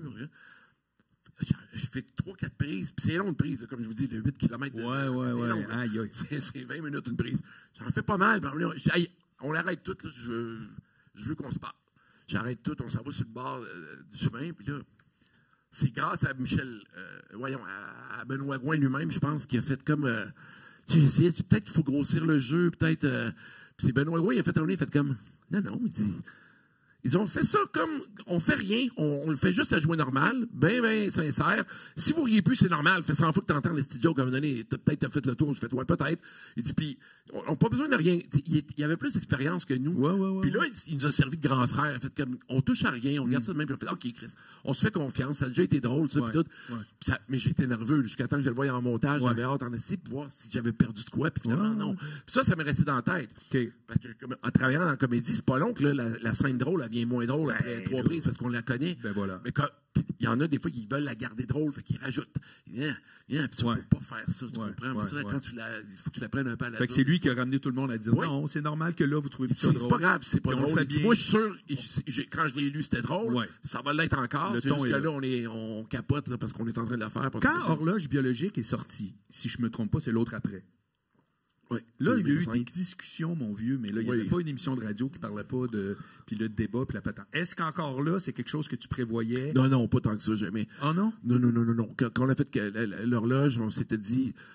Là, on sortait de Québec-Montréal, on s'est dit, bon, qu'est-ce qu'on fait? On a-tu goût encore de faire un film à teneur vestiaire de gars, c'est-à-dire, ça nous tente de s'avancer sur certaines affaires, sachant très bien que c'est des terrains glissants puis qu'on risque de dire des trucs un peu à travers notre chapeau, puisqu'on a 34 ans et qu'on n'a pas tant vécu ça. T'sais. Oui, ça nous tente, OK. Puis là, moi, j'avais proposé, moi, je suis rendu là, j'ai 34, puis je me demande vraiment si je vais avoir des enfants. J'en avais pas à l'époque, puis c'est comme une question qui m'obsède au quotidien. Patrice, même affaire, puis l'autre, Jean-Philippe, il y en avait déjà un. Fait qu'on a fait comme, OK, on devrait broder autour de ça, puis juste dire ce qu'on pense, puis qu'est-ce qui nous angoisse autour de ces questions-là de ce temps-ci. Fait qu'on l'a fait vraiment sans se censurer trop tôt, encouragé par l'expérience de l'autre film, tu comprends? Mais quand il est sorti, là, écoute, on s'est fait ramasser des fois par du monde qui n'était pas... Ah, il y a une fille, je peux pas nommer, il y a une fille qui est venue nous voir dans un bar. J'étais à côté d'un des comédiens du film. Ah, il a dit, toi, je taillis, là, asti, et mettons 2 heures plus tard, elle est en train de necker avec à côté des toilettes solides, là. Ouais. Hey, ça a été drôle, là, tu sais, moi, j'ai oublié ça. Prends une bière au bar, mais tu te retournes. Mais voyons donc, toi. Elle est en train de frencher avec, je sais, bon, écoute, c'est sa technique d'approche, peut-être. Toi, je taillis mon esti, puis bon, après. Mais, non, je veux dire, tu sais, ça restait, c'était des idées qui, tu sais, ce type de propos-là, ce type de film-là, m'intéresse moins en tant que spectateur maintenant. J'en ai fait beaucoup, j'ai pataugé là-dedans. Oui. Tu as peut-être fait le tour de 2-3 affaires, toi aussi. Ça fait un bout, là. Non, mais c'est quand même. Tu l'as fait, tu fais comme ça. Tu le le refaire. Pas vraiment, c'est ça. Non. Fait que, tu sais, même quand je vais écouter un show d'humour maintenant, puis j'ai quelqu'un qui a 30 ans qui recommence avec cette affaire-là, ça va moins venir me chercher, puis je le laisse faire, correct, mais ça me touche moins, tu sais, maintenant, puis tout. Puis je comprends qu'à l'époque, j'ai eu quelques personnes plus vieilles que moi qui essayaient de me donner un petit peu des leçons, puis c'était pas péjoratif, enfin, c'était pas méchant, c'était juste que il me dit qu'il faudrait que tu cherches ailleurs. Il y a d'autres choses aussi, que tu peux parler de d'autres choses. Mais moi, c'était ça qui m'obsédait. Ben oui, pourquoi pas. Correct, là, c'est ça, c'est juste, non, ça reste un sujet universel. Oui, puis ça, il va en avoir à chaque année, comme je te dis. Voilà. Ça se peut que toi, tu aies traité ce que tu avais à faire. Là, oui, je pense que oui. Tu sais, alors, comment on vend un film qui est basé sur sa vie personnelle d'Atit? Point barre, c'est ma biographie romancée. Je te dirais que j'aurais pas commencé. Oui, ben moi j'ai été mon premier moi-même à faire ça. Okay. Mais je pense qu'à cause que j'avais fait les 2 autres films, moi je me souviens que mon agent m'avait dit tu peux te permettre de proposer une affaire de même parce que tu as le succès des 2 autres. Puis non, mais partons du premier là. De 81. Non, c'est ça que je te dis. Quand j'ai fait 81, j'avais le succès d'Horloge et Québec-Montréal en arrière de moi. Donc, je pouvais me permettre d'essayer de quelque chose de différent. Okay. Mais j'ai décidé de m'inclure totalement dans ce film-là à partir de... Je sais pas, ça faisait... tu sais que ce film-là est né parce que j'étais en train d'écrire un autre film. J'arrivais pas à trouver de fin. Puis je pataugeais. En tout cas, je pataugeais, je gossais. Puis après, je l'ai mis de côté. Je me suis fait comme... Ah, j'avais une idée de parler de mon enfance, puis je trouvais ça le fun, puis drôle, puis je me suis dit, écoute, j'ai écrit 200 pages en 3 semaines, je pense. Oui, mais après, il a fallu que je démêle, ça après 1 an et demi. Non, mais quand même. Mais les premières drafts, quand ça vient de ta vraie vie. Mais quand tu écris, juste une petite parenthèse, Oui. même on pourra élaborer tantôt, mais quand tu écris, c'est dans quel contexte? Tu fermes toute aucune autre activité d'Attitude Bang? Quand j'avais le luxe de faire ça, oui, mais après, j'ai eu une fille, puis là, c'est devenu juste plus. Tu sais, de 81, je l'ai écrit de nuit. Ah, ouais. Pendant que je faisais le chiffre du bébé qui de nuit, sérieux? Ma blonde, fallait qu'elle dorme. Ouais. Fait que, tu sais, moi, j'écrivais beaucoup, genre de 11h à 4h du matin, là, parce que, ouais. OK. Mais c'était correct, j'étais très bien là-dedans. Mais, pour revenir à ta question, j'avais commencé à écrire 81 en appelant le personnage Alessandro, je sais plus trop un nom à consonance italienne.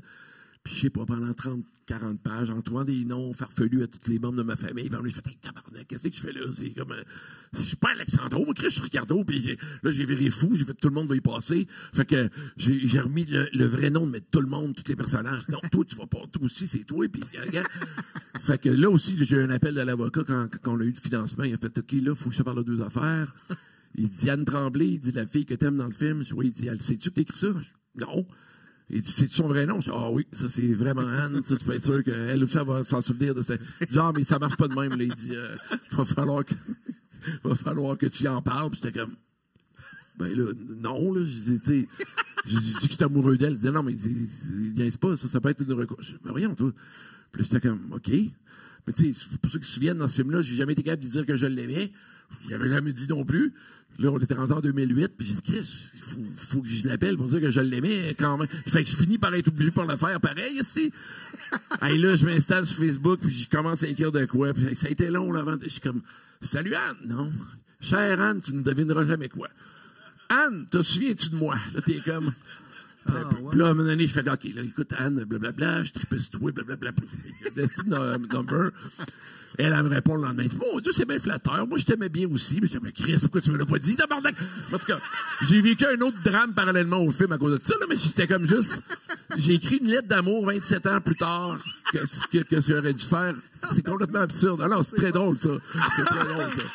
C'est magnifique. Oui. Puis, je l'ai invité à la première. Elle était très belle, d'ailleurs, ça. En tout cas. Fait que, Ça dure longtemps, un kick, hein? Oui, ça mord pas, ça s'en va pas vraiment.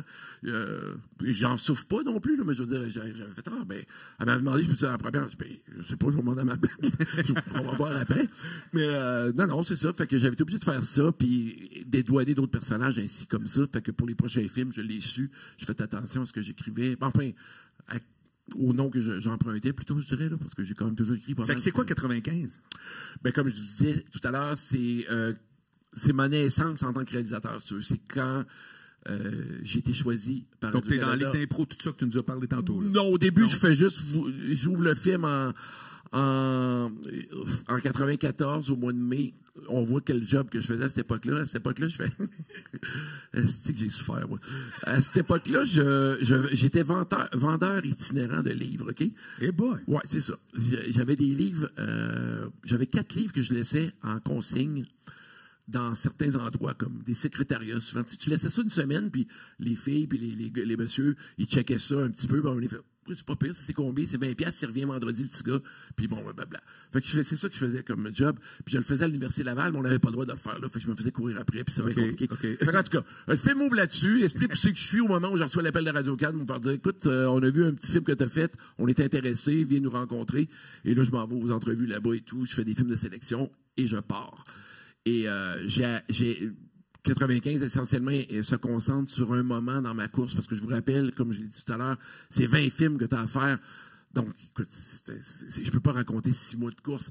Fait que je me suis concentré sur le film qui était le plus dur à faire, où j'ai eu le plus de bad luck, parce que côté humour, ça sert bien. Ben oui. Puis qui a été plus révélateur pour moi, pour enfin faire de moi ce que je suis aujourd'hui.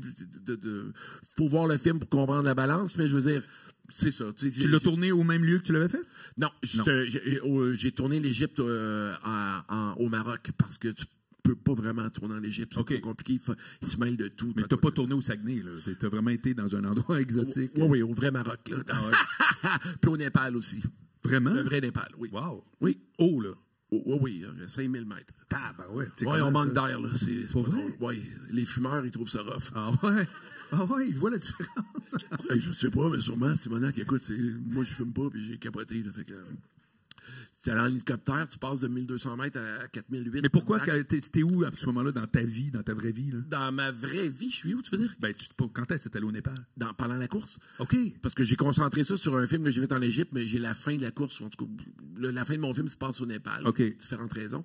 Puis c'est ça. Fait que j'avais besoin au moins 2 pays. Là. Ça fait que c'est ça. Je suis allé faire un tour là-bas.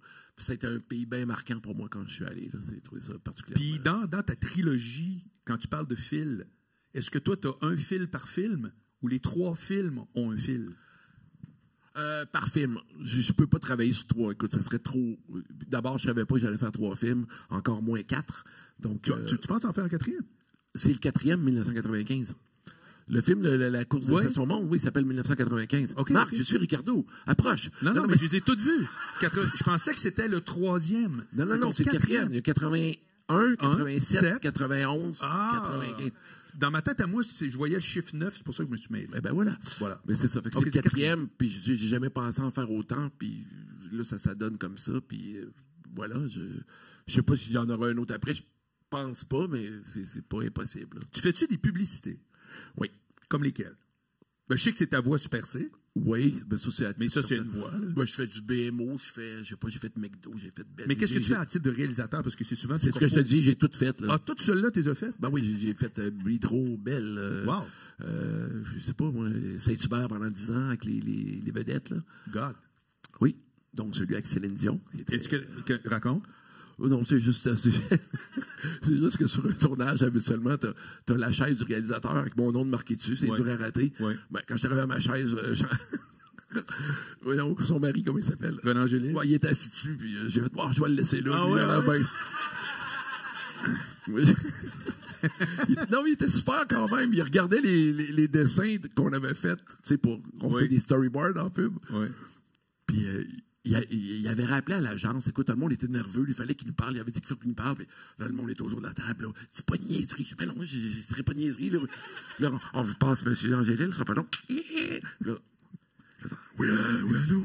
Je suis comme, oui, écoute, je regardais ton dessin numéro 4, là. Céline, elle fait pas des faces de même. Le monde me regarde. OK, ben c'est un dessin, mais c'est oui, je sais, mais elle fait pas cette face-là. OK. Ben, elle le fera pas. OK, c'est beau, merci, bang. Non,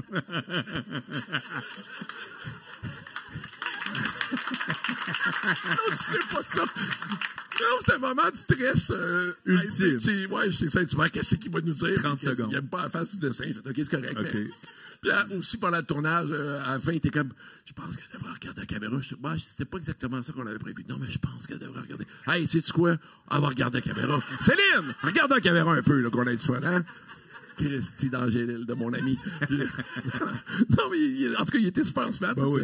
Non, il est vraiment moins compliqué que ce qu'il présente. Je suis entièrement d'accord. Il arrive avec des trucks, genre, eux autres sont 4-5 trucks comme Barack Obama, là, des trucs présidentiels. En fait, ceux qui sont pas fins, c'est le Bonser. Là. OK. Les autres, ils se la jouent solide. Là. Ouais. Ils rentrent sur le set. Là. Ce fil-là, il faut que ça débarque. Ça, pas ta face. Toi, bois pas de coke. Voyons donc. Non, mais je veux dire, ils tassaient tout. Il faut que tout soit. Faut pas qu'elle s'en fâche nulle part. Tu comprends? OK. Wow. Mais elle avait été. En tout cas, sérieux, elle avait été super smart. Puis lui aussi. C'est juste que l'entourage est pesant un peu. Ouais. Mais moi, je les ai connus pas mal parce que quand j'étais gérant d'Anthony Cavana, il a fait une partie plein de fois. J'ai jasé avec René, je voyais Céline à l'occasion, etc. Très chic, vraiment. Ben oui, tout le monde était. Super, ils prenaient soin de leur équipe épouvantable. Maintenant, les équipes autour, dans ce temps-là. Ouais. Je te crois que ça doit être un peu moins jojo. Bon, mais d'ailleurs, c'est quoi ton rapport à la critique en général? J'ai été assez chanceux avec ça. Mais j'ai commencé rough. Encore une fois, j'ai commencé avec la course de Station Monde. Tu passes de je vendais des livres clandestinement pratiquement à je suis à TV, je fais des films, puis je suis jugé tout de suite après. Ouais. Fait que j'ai goûté une couple de fois. Fait que ça m'a tout de suite à 24-25 ans, je savais que tout ce que tu fais ne plaît pas à tout le monde. Fait que il faut que tu le saches le reste de ta vie. Fait que fort de cette expérience, quand les premières critiques sont arrivées, mettons pour Québec-Montréal, on a eu un ou deux qui n'ont pas aimé ça. Horloge, bon, ça a chialé d'un bord puis de l'autre, mais ça a bien été quand même. Ben, le film a été très bien reçu. Oui, mais complètement. ça a été discuté de Oui. nord, sud, est, ouest. Oui, complètement. Ce qui est une grande vertu quand tu y penses. Je pense que oui. Moi, c'est un film qui était... Ça fait jaser, c'est pas rien. Oui, moi, j'étais ravi à cette époque-là, je me souviens. Mais j'ai eu peut-être une ou deux mauvaises expériences, des fois avec des critiques, j'ai trouvé vraiment que, OK, eux, peu importe ce que je vais faire, ils n'aimeront pas ça. Puis là, il est juste comme méchant. Mais ça finit par... Je donne pas de réponse à ça. Je voulais au début, puis après avoir parlé à d'autres. Bon, j'avais parlé, je pense justement, à Guillaume Lepage. Après Horloge, j'avais eu une affaire vraiment rough. Puis il m'avait juste répondu. Et tu connais-tu ce gars-là? J'ai dit non, pas vraiment. Ben, c'est ça, Christ-toi-en. C'est comme, ouais, correct. C'est une autre façon de voir ça. Ouais. Non, mais tu sais, RBO sont passés au cash une couple de fois. Fait que je trouvais que. Tu sais, Guy, il y a cette qualité-là, aussi à cette époque-là, pour Québec-Montréal, puis Horloge, il nous avait invités à son show. Ouais. Tu sais, il est bien rassembleur, lui. Il va mettre plein d'artistes ensemble, des fois, puis tout. Il est juste intéressé par plein d'affaires, puis à quelque part, tu fais ben, je pourrais peut-être te demander un conseil de deux, puis il était super chic, là. Fait que voilà. Wow. T'as pris une bonne gorgée? C'est fini. Pardonnez-moi. Qu'est-ce que tu trouves le plus tough ou le plus plate dans l'ensemble de tes activités? Puis on va commencer par le plus tough. Parce que tantôt, on a passé les skills que tu dis que bon, tu as un bon people skills, etc. Puis ça se voit dans tes films. Là, on voit bien que c'est très convivial, il y a beaucoup d'humour. Mais c'est quoi le bout que tu fais? Et Calvas, ça. Je vais te dire, là, maintenant que j'ai 25 ans de métier, je pense que ma faiblesse importante, ça serait peut-être plus de défendre des fois mes idées. Face à l'adversité. L'adversité, ça peut être bien des affaires, ça peut être une production qui ne croit pas vraiment que c'est nécessaire que tu fasses ça. Ça peut être un autre scénariste qui n'est pas d'accord avec ton idée. J'aime pas travailler en ayant de l'adversité constamment autour de moi et être obligé de défendre mes idées. Pour moi, c'est pas la meilleure...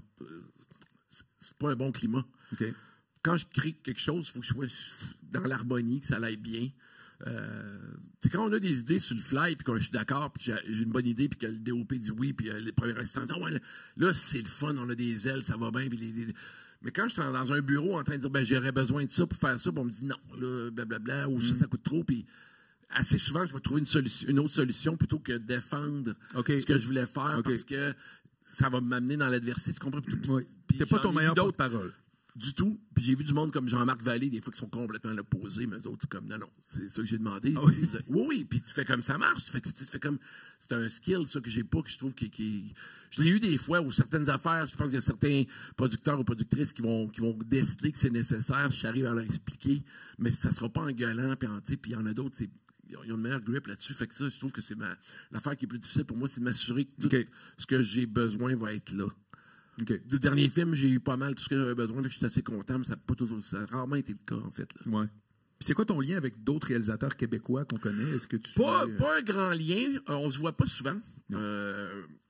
Je voyais plus de monde, je croisais un petit peu plus de monde quand j'étais plus jeune, mais tu sais, je vois à l'occasion Jean-François Rivard, qui a fait Les Invincibles, entre autres, puis Série Noire, puis je vois Francis Leclerc à l'occasion, qui est un autre gars de Québec aussi. C'est lui qui a fait Le Plongeur? Oui. C'est tellement bon. Je pense que j'ai vu 6 fois. Bon, c'est ça. Je ne gère même pas, c'est malade. Ouais. Non, c'est solide. Une fois, vous autres aussi, ça serait gentil. Hein? Et donc, c'est ça. J'en ai-tu d'autres aussi? Oui, 3-4 autres, je pense. Là, mais c'est pas, j'ai pas de gros meeting avec les réals puis tout. OK. C'est pas une fraternité, là. Comme pas vraiment. Ça peut le devenir si on veut vraiment, mais oui, il y a de la compétition, mais il y a aussi juste je fais mes affaires, j'ai ce chemin-là à faire, puis je ne vais pas chercher d'appui chez d'autres réalisateurs qui ont le même problème que moi. C'est comme si on essayait tous de monter une montagne, mais on a juste une corde chaque. OK. Puis ça sert à rien que j'aille m'accrocher à la corde de l'autre et que lui à la mienne. Tu comprends? C'est pas. C'est la meilleure image que je peux donner, peut-être. Là, fait que c'est pas. J'ai parlé à Denis Villeneuve dernièrement, par texto, parce que bon, après son film, je fais hey man, puis lui, ben cool, on se répond, puis c'est tout. Mais lui, c'est plus de loin que j'admire beaucoup son travail, mais c'est pas un ami, c'est une connaissance. Je comprends. Finissons avec ton anecdote la plus croustillante. Avant les questions, bien entendu. Non, ma lettre à Anne Tremblay va rester à tout jamais mon anecdote la plus croustillante en cinéma. Sinon, j'ai pas... j'ai des moments... C'est pas si drôle que ça, faire un film, Marc. C'est pas...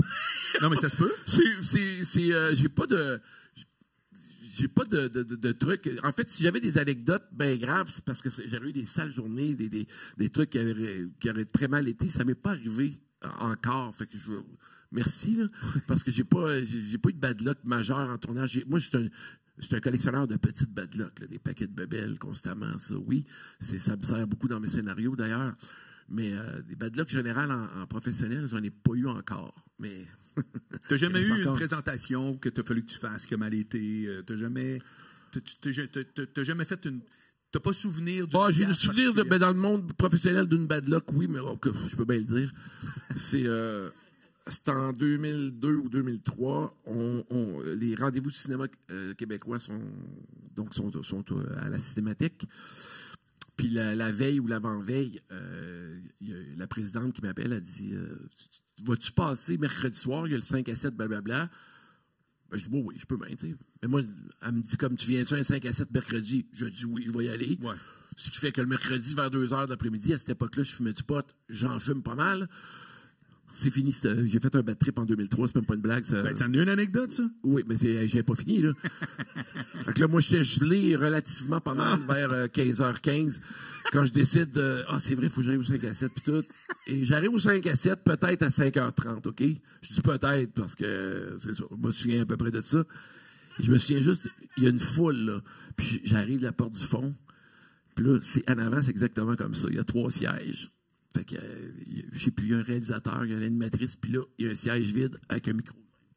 Puis là, je suis comme, Chris, j'espère que c'est pas moi quand même, ça se peut pas, là. Là, j'entends, Ricardo! Je suis comme, qu'est-ce que tu foutais? Qu'est-ce que tu foutais? Tu m'as dit au secrétaire, elle me pogne, hey, je me ramasse en avant. C'était moi qui étais là, j'étais pas... Ben gazé, là. C'était pas drôle, mon gars, là. Ça m'a aidé à arrêter, ça, hein? Ah oui? Ben oui, tu le revivras pas, ça. Non, très gelé devant du monde, c'est pas le fun pantoute, là. Comme des fois, tu passes des fixes, là, Ricardo? Oui. Oui. Non, ça a été, écoute, je suis pas une vedette rock. Moi, je tiens pas à me promener gelé dans la vie, c'est pas ça, là. Ça a tombé comme ça, puis j'ai dit, avant d'aller un 5 à 7, je me batte, c'est pas grave. Ouais. Ben, c'était très grave, dire de quoi, c'était pas... c'était pas une bonne idée. Mon Dieu, ça a été horrible. Ben, c'est parfait. Bon, oui, c'est correct. Écoute, je pense qu'on va passer à notre période de questions après une courte pause. Oui. C'était franchement, écoutez, on a-tu du jus, votre face? C'est incroyable. T'en garde. Du jus, c'est vraiment hot. Très bon. Content. Une petite pause, puis on se revoit en 15 minutes maximum. Donc, c'est maintenant le temps de notre période de questions avec Ricardo Troggi. Et pour commencer, j'ai un invité qui va venir casser la glace. C'est une vedette du spécial du gérant. Vous allez dire, ah oui, ça doit être Mike Ward ou bien les Denis Drolet ou tel faire. Non, une vedette, pas juste quelqu'un de connu. Il était inconnu jusqu'à temps qu'il passe à mon podcast et c'est le seul qui va revenir. Parce que tout le monde me l'a demandé. Il s'agit du fondateur de Production Octan, Stéphane Ferland, qui est avec nous. Oui, Stéphane Ferland. Viens me voir, Stéphane. Alors, Stéphane va poser la première question. C'était déjà organisé. Ce qui est incroyable quand même, c'est que Stéphane, normalement, à part dans la salle ici, personne ne sait c'est qui, mais depuis le spécial du gérant, regardez-moi le beau Stéphane Ferland. C'est incroyable. Ça va? Oui, merci. Salut. Hey, on applaudit Stéphane Ferland, qui va revenir. Non, mais c'est vrai, vous êtes plusieurs à m'avoir demandé une prise 2 avec Stéphane, qui avait tellement d'affaires à nous raconter sur les débuts. Tu as tellement été à la tête de tellement d'affaires en humour, Steph, c'est hallucinant. Il en reste encore. Il en reste encore. Et là, Ricardo est là, et vas-y, go, je suis très curieux de voir qu'est-ce que... Très sympathique, d'ailleurs. Ah, ben merci. Et je dois avouer, j'avais préparé 4-5 questions, mais Marc, t'es tellement bon, t'es déjà tout posé pour moi. Ah, OK. Ben, je suis un stooler. Non, mais il y avait une, entre autres, puis je vois que c'est un gars d'humour, fait que je peux y dire. Repose-la, je vais répondre. Parce que à chaque fois que j'ai vu ces films, j'ai toujours découvert des nouveaux acteurs ou des nouvelles actrices qu'on n'avait jamais vues avant. Puis je me posais la question, c'est-tu parce qu'il n'y avait pas de budget ou c'est parce qu'il y avait du talent? Mais la réponse, c'est qu'il y avait du talent.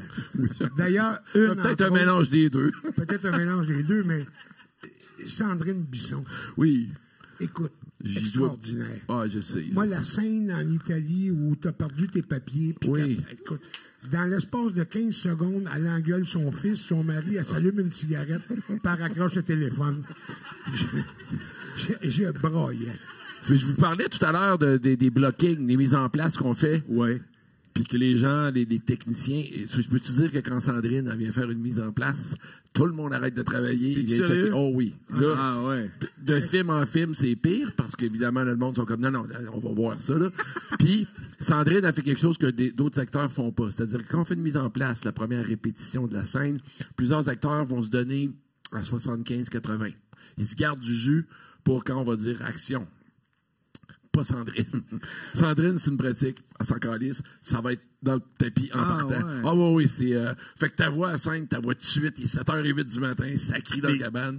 Pour continuer sa question de Stéphane, tu l'as découvert toi ou on te l'a proposé? Il a dit qu'il l'a eu par casting. C'est un agent de casting. Oui, c'est un agent de casting avec qui Sandrine travaillait souvent pour donner la réplique à d'autres acteurs pour faire des choix pour d'autres rôles, tu comprends? Oui. Il y a certains acteurs qui font ça de temps en temps quand ils ont moins de travail. Okay. Fait qu'elle faisait ça. Puis Catherine Didlot, à l'époque, l'agent de casting, m'avait dit, je pense que cette fille-là pourrait faire une bonne mère, puis blablabla, puis on l'avait essayé, voilà. Puis, une autre question que j'avais, c'est oui, parce que j'ai connu d'autres gens que ça a pris 3, 4, 5 ans à aller à Sodec Téléfilm avant d'avoir un budget. Oui. C'est parce que ton scénario, ou toi, ou les deux, étaient très solides, 1 an. Oui. Chapeau. Oui, bien merci. Non, ça a bien été, Chapeau. puis après, ça a toujours bien été, fait qu'on est... Mais encore là, parce que je me tu suis dois pas... connaître aussi qui ont... Ah ben oui, mais bien sûr. Oui. Puis tu accumules une frustration à un moment donné, puis là, tu viens que là, tu remets en question tout à fait. Puis je le sais, je comprends. Fait que je critique pas les gens qui sont dans cette situation-là, mais j'ai été chanceux à date, puis ça va bien. Les gens sont au rendez-vous. Ils vont voir les films que je fais. Fait que, qu'on m'encourage, je suis pas complètement surpris, mais je suis encore chanceux. Parce que, comme je vous ai dit, le dernier film que je viens de faire, on m'a quand même fait attendre. Parce qu'on est beaucoup. Oui. Puis il n'y a pas tant de cash que ça à un moment donné. Fait que, il y a combien de propositions par année, d'ailleurs? Oui, une quarantaine facilement par dépôt. C'est-à-dire, il y a 2 dépôts par année. Fait que 2 fois par année, il y a 40 personnes qui disent j'ai besoin de 2, 80 films proposés. 7 millions. Hein? Pas nécessairement parce qu'il y en a qui reviennent. Fait que peut-être que tu en as 55, 60 à travers une année, mais c'est quand même beaucoup pour 5 ou 6 qui vont être faits. Là. Ouais. Puis quand tu t'es fait dire dans une année, tu te représentes l'année suivante. Tu comprends qu'il y a un mélange d'anciens projets, de nouveaux. Puis là-dedans, tu as des réalisateurs plus vedettes qui arrivent, qui présentent de quoi, ils vont passer assez vite. Si Émile Gaudreau arrive avec un projet, Émile Gaudreau qui a fait tous les films avec... Nuit de noces, c'est comme moi, j'étais Jérôme Morancy. Bon, tu vois, tous les films qui ont suivi, c'est tous des très gros succès. Ben oui. Ben, c'est ça, tu sais. Fait que lui, il va passer des fois assez rapidement, j'imagine, parce que il a mérité sa place, puis voilà. C'était la même chose dans le spectacle avec le Sodec. Ah oui? Oui. Ah oui, OK. Quand tu avais une grosse boîte, ça passait tout de suite. Mais c'est de l'ordre de quoi? En fin d'année, là, les gros joueurs, les 4-5 gros joueurs, on pouvait recevoir un appel de dire présente-moi donc de quoi dans tel budget, là, il me reste des fonds de tiroir. Ah, c'est vrai? Tu te faisais. Mais là, attends, moi j'ai une question. Vous êtes en train de me dire qu'il y a une partie des spectacles. Voulez-vous changer de place ou.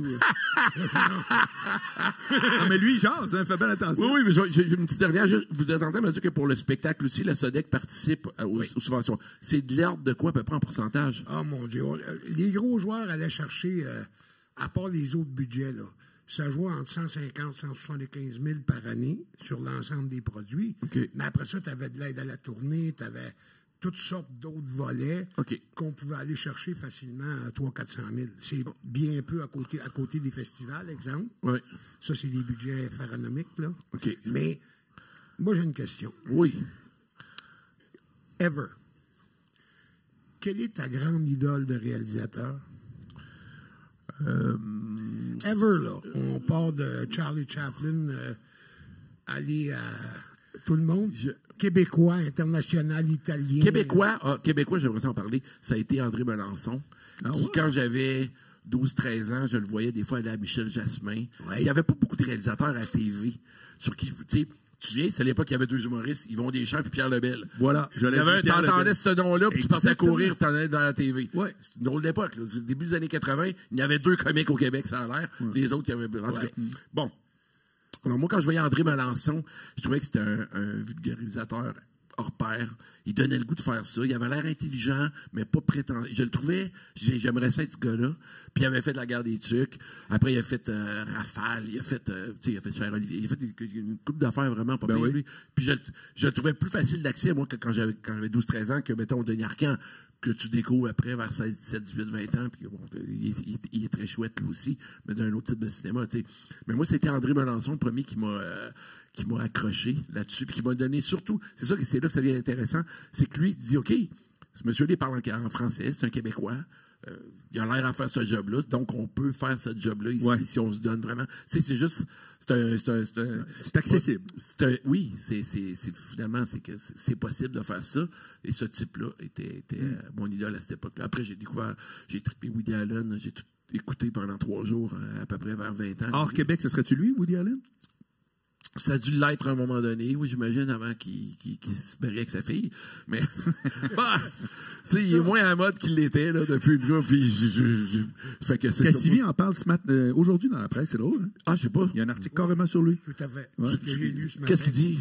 Ça s'est oublié. Son dernier film n'est pas très distribué présentement. Ouais, puis il dit c'est pas vrai qu'il est annulé, on peut le revoir encore. C'est que ça, il joue ses mots. Parce qu'annulé, c'est pas on efface tout. Annulé, c'est t'as plus le droit de travailler. Là. C'est pas exactement pareil. Ça fait que tu es déjà là. Mais c'est pas compliqué. Moi, j'ai toujours dit, si tu veux savoir ce que je pense dans la vie, tu demandes Marc Cassivi, puis moi, je pense l'inverse. C'est aussi simple que ça. Mais puis je le trouve. Ça marche tout le temps? Tout le temps. Mais je le trouve très pertinent, je le lis. Puis, ben oui, Cassivi est pertinent. Ben oui. Systématiquement en désaccord. Okay. Mais il y a sa place, puis c'est très intéressant. Parfait. Mais je suis jamais d'accord avec lui.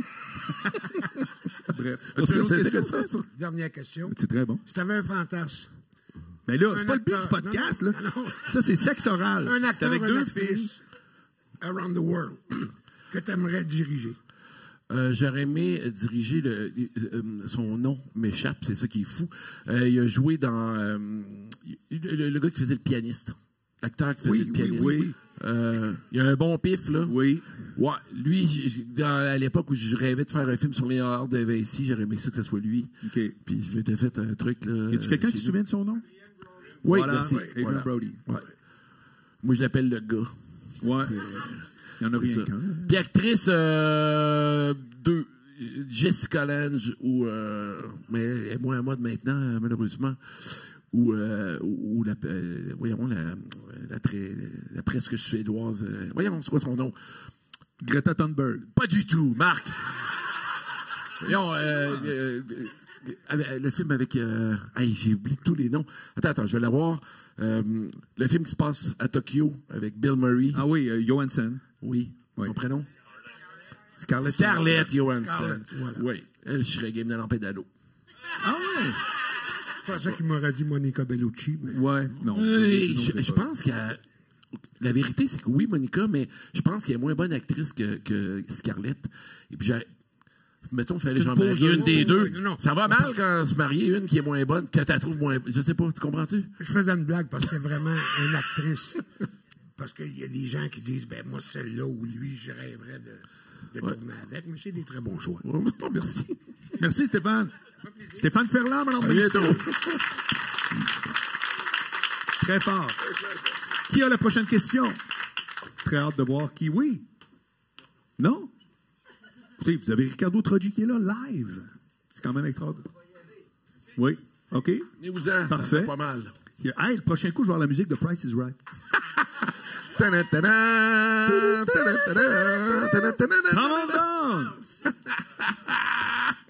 est ton nom? Salut, Kevin. Salut, Kevin. Le micro est là. Salut, Kevin. Très curieux de savoir quelle est ta question ou tes questions. Pour en fait, je vais revenir juste sur une chose que tu disais. Les deux, quand tu réalises, soit diriger et la technique, puis ça m'a fait penser aux frères Cohen. Oui. Qu'ils ont ça. Je devine qu'il y en a un qui est plus technique. Exactement. OK, ils font un genre de team de cette sauce-là. À peu près, exactement. Pour ma question, en fait, c'est que, tu sais, tous tes films tournent beaucoup sur ton questionnement ou très personnel avec tes 4 films, on attend toujours le 4e. T'as-tu déjà regardé pour faire, soit écrire ou réaliser quelque chose qui est complètement hors toi? J'exagère, un film d'horreur, maintenant. Ah, un film d'horreur. C'était les films que je préférais jusqu'à... C'est quoi mon film d'horreur préféré? C'est The Omen, La Malédiction. Le premier. Ils viennent de sortir un le prequel. deuxième. Ouais, Oui, j'ai vu. C'est souvent ordinaire. Ouais. Non, ben, en tout cas, lui, j'ai trouvé ça. Mais je les ai revus, ces films-là, puis à part quelques cotes de musique, un peu... c'est écœurant. C'est encore très bon. Puis tout. Puis je vous dis ça parce que la journée que j'ai arrêté d'avoir peur du diable et ces affaires-là, fait que j'imagine autour de 12-13, les films d'horreur ont arrêté de m'intéresser, mais complètement. Ah ouais, OK. Oui, ce que j'aimerais faire, c'est un film de science-fiction, mais un peu qui se fout de la gueule un peu de la science-fiction. Là. J'adore la science-fiction, mais je suis pas capable de me prendre au sérieux dans ce jour-là. Moi, ce qui m'intéresse, c'est des robots qui marchent mal. Un côté critique. Une planète qu'on trouve plus. Des affaires OK. de même. Ça, je trouve ça extrêmement le fun parce que, je sais pas, mettons, Terry Gilliam, le film Brazil, j'ai trouvé que ça, c'était très drôle. C'est spot on, comme on dit. Mon Dieu, je trouve que c'est bien foutu. Oh, ouais. Ben, Gillian en général. Là. Oui. Puis autre, une petite dernière, en fait, tu disais que peut-être un 5e film, mais là, je t'imaginais vraiment diriger la direction de ton premier film, 1981. Fait que, tu sais, ça va loin. C'est comme un film dans un film. Ouais, mais c'est ça. Mais c'est là, je pense que c'est les poupées russes, là, c'est ça. Je pense, je sais pas s'il faut que je me rende là. Il y a quelqu'un d'autre qui m'a dit que tu devrais en faire un genre 2048. C'est dans le exactement. futur. Pas encore arrivé. Hey, c'est drôle, ça. peut-être. Ben, Ton ma film de mère qui est dans un bocal. Ça, Ricardo, là, Je l'ai congelé à ses 75 ton film de ans. science-fiction, ça pourrait être ça. exactement. Oui, mais je sais pas On si est ça là. serait bon. C'est ça qui arrive. Ben là, Ça dépend du script, on l'a appris à soi. Ouais, c'est là qu'il faudrait que tu recommences à fumer, peut-être. ouais, peut-être. Fait Toi, que, là, j'en fume pas mal parce que ça prendrait un peu. maintenant que c'est légal, parce que quand Ouais, t'as ouais. arrêté... Non, c'est ça, quand je t'ai ça. arrêté, c'est pour ça, c'était très fort. Hein. C'est pour ça que ça m'a Ouais, pas fait c'est du ça. tout. J'ai encore des On petites savait pas séquelles. d'où ça venait. Ben, Fait qu'est-ce que que tu- voilà pour mes questions. Parfait, Parfait, c'est c'est très Kevin, bon. y a pas de problème. Ça fait plaisir. Mais écoute, il s'auto-explose avec la bombe.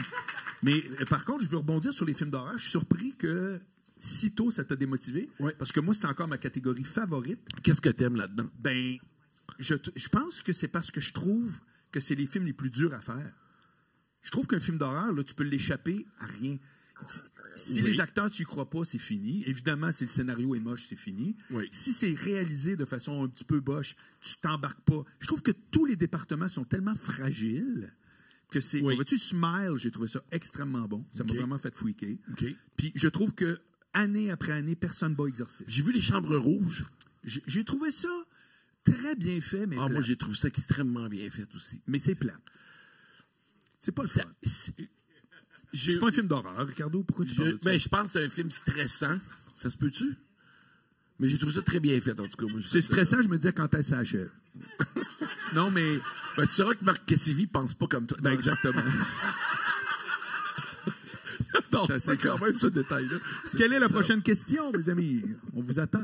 Qui vous êtes? Hey, vous êtes... Oh my God. Oui, allez, voilà. J'aime ça. Price is Right. On applaudit quand les gens arrivent. Tadam, tadam. Il s'agit de Jeff Bérard. Jeff Bérard, il faut que tu saches qu'il m'écoute sur Angle Mort tous les jours et il suit le spécial du gérant. Et c'est la première fois qu'on se rencontre. Oui, c'est vrai. Je On se pense parle qu'il souvent. travaille pour Marc Cassivi. Donc, c'est bon. Comme ça. Ben, pas loin, je suis pour en tout cas, une grosse compagnie de médias. J'ai eu une discussion avec Marc dernièrement par rapport à la musique de film. Oui. Et c'est un point important dans ta quadrilogie maintenant, quadrilogie. Des droits d'auteur. Tu as quand même des thèmes, des chansons connues à chacun des films. Oui, puis j'ai des histoires d'horreur avec ça. J'ai des... oh my God. Ma pire histoire d'horreur, c'est 87. Ah ouais. Dans 87...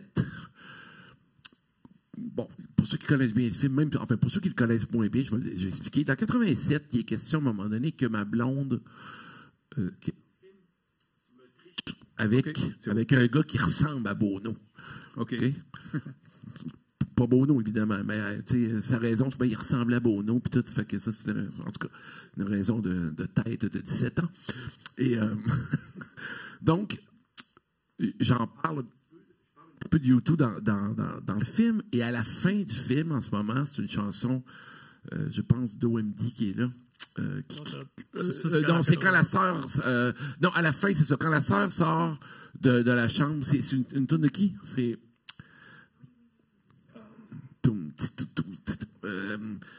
en tout cas, peu importe. Pour moi, c'était un plan B ou C. Parce que moi, si tu prends le film en ce moment, puis la seconde où la porte ouvre, tu mets Where the Street of No Name, là, Le début, là, l'orgue, ça marche tout, OK? C'était cette tune-là qui s'en allait là-dessus. Jusqu'à temps que je me fasse dire, à la dernière minute, ça marche pas. C'est pas Itzotine, le Pet Shop Boy? Non, ça, c'est quand il se sauve de la police. Non, je me souviens plus du titre calique, là, c'est con. Mais, fait que ça laisse des blessures, ça, parce que je ne saurais jamais ce qui serait arrivé. Dans 81, tout le film était parsemé au moins à 3 ou 4 places de l'album Starmania, okay, qui était excessivement big. 79, 80, 81, là, Starmania au Québec, c'était immense. Ouais. Fait que le prof, dans ma classe en 81, il me faisait écouter des tunes de Claude Dubois, des affaires qu'on n'aimait pas quand on avait 9 ans, on était comme avec Starmania. Mais plus tard, j'ai découvert que c'était quand même un très grand disque et tout. Et j'ai demandé à Luc Plamondon, il est au restaurant, en tout cas, je l'ai rencontré par hasard, puis j'ai blablabla. Il dit, moi, j'ai pas de problème. Il dit, l'autre bar, elle voudra pas. Il parlait de France, de la femme de Michel Berger, c'est quoi son nom? Elle est morte dernièrement. OK, écris pas. France Gall, oui. Donc, Plamondon me dit juste, France Gall, elle voudra pas, puis tout. Puis j'étais comme, on va s'essayer partout. Elle nous a chié des mains, puis j'ai fait, parce que la fin de 81, c'est une shot, il est dans son lit, puis tous les personnages du film sont dans son lit. Mais moi, j'ai tourné tous les personnages qui chantent les uns contre les autres. Là. C'était magnifique. Et pas dans le film. J'ai raté un moment important dans ce film-là à cause des droits de... Puis ça m'amène à une autre affaire, c'est que, fort de cette expérience-là, celle-là en particulier, exactement celle-là, pour tout dire, quand ça m'est arrivé, j'ai fait, OK, moi, si jamais par la suite, on me demande whatever concernant des trucs que j'ai écrits par le passé, je vais toujours dire oui. Normalement, une œuvre est complète quand tu l'as faite, elle a existé, puis d'ailleurs, elle ne peut pas exister s'il n'y a pas de public. Okay? Fait que c'est toujours un peu égoïste d'un artiste de faire comme j'ai besoin du public, on fait une œuvre, all right, bien content de ça, puis la journée que le public, c'est-à-dire n'importe qui d'autre que lui, demande, je peux-tu utiliser ton œuvre? Non, fuck you, ça c'est mon C'est très intéressant, ça. Oui, moi, ça me choque, parce que moi, tu peux prendre tout ce que j'ai fait. Il va y avoir des frais, c'est normal. Oui. Il y a un truc. Mais je ne dirai pas non pour dire non, parce que je me fous de ce que tu vas en faire. Ils m'ont appelé pour faire une pièce de théâtre avec Québec-Montréal. J'ai dit oui, faites ce que vous voulez. Puis si c'est pas bon, ben, je suis désolé. Puis si c'est bon, tant mieux. Ouais. En quoi ça peut me changer quoi que ce soit dans ma vie? Fait que cette espèce de plaisir-là qu'ils ont de refuser pour refuser, je trouve ça dégueulasse. C'est comme un esprit de franchise. Tu sais, genre, tes frites, il faut que ce soit fait de même, puis juste à moi. Puis... En fait, je sais pas trop, mais des fois, c'est juste parce qu'ils sont pas d'accord avec. Je m'en fous que tu sois pas d'accord. Ça n'a pas rapport. C'est comme ton truc existe parce qu'il y a du monde qui l'ont écouté. Puis là, tu veux contrôler ça aussi, qui va écouter. Ça marche pas pour moi, cette affaire-là. Fait que enfin, j'étais un peu en tabarnache encore à cause de ça. Même la musique instrumentale de 81 était écœurante. Oui. Puis là, on est en train de regosser. Là, je viens de me faire refuser par Maisy Star pour 95. Je voulais un bout de sa toune. Et le gars qui fait la libération de droit, il me dit, je t'avertis tout de suite, elle a dit tout le temps non. T'es comme, essayons pareil. Ouais. Finalement, ça a été non. Tu vois. OK. Et là, écoutez ça, j'ai acheté la toune. J'ai acheté la toune Popcorn.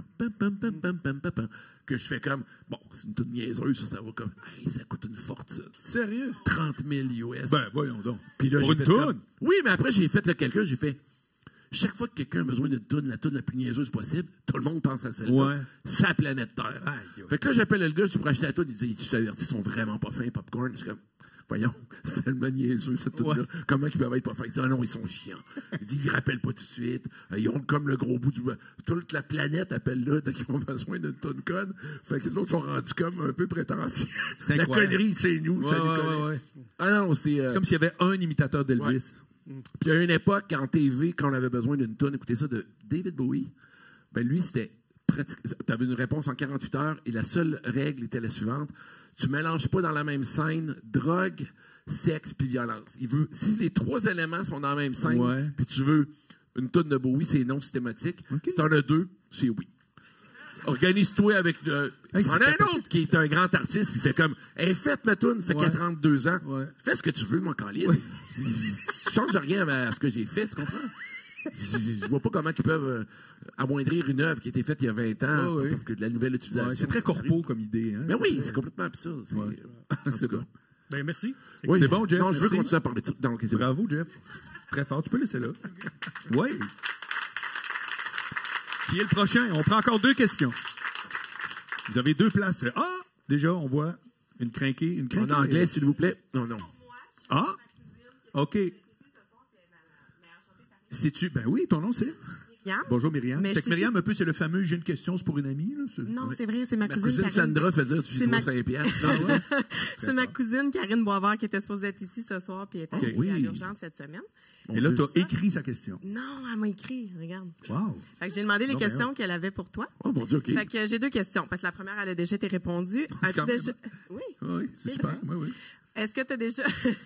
C'est vrai. Oui, c'est une manière de cinéma, c'est une prof de cinéma aussi au cégep, je pense, Lequel? du Vieux-Montréal, OK. je pense. Ouais. As-tu déjà pensé à faire un Québec-Montréal 2? Oui, on nous l'a demandé souvent. Mon problème avec ça, c'est que c'était beaucoup un film de génération. Donc là, il faudrait que tous mes personnages aient mûri d'une 20aine d'années. Et je ne sais pas de quoi on parlera encore. Parce que là, c'est juste des questionnements face à ce qui s'en vient. Tu sais. On s'en va où, nous autres, là, Ouais. avec ces histoires de relations hommes-femmes-là? Là, c'est quoi? C'est juste du monde amer qui regrette de leur vie? Michel Gauvin, il est rendu où? Je ne sais pas.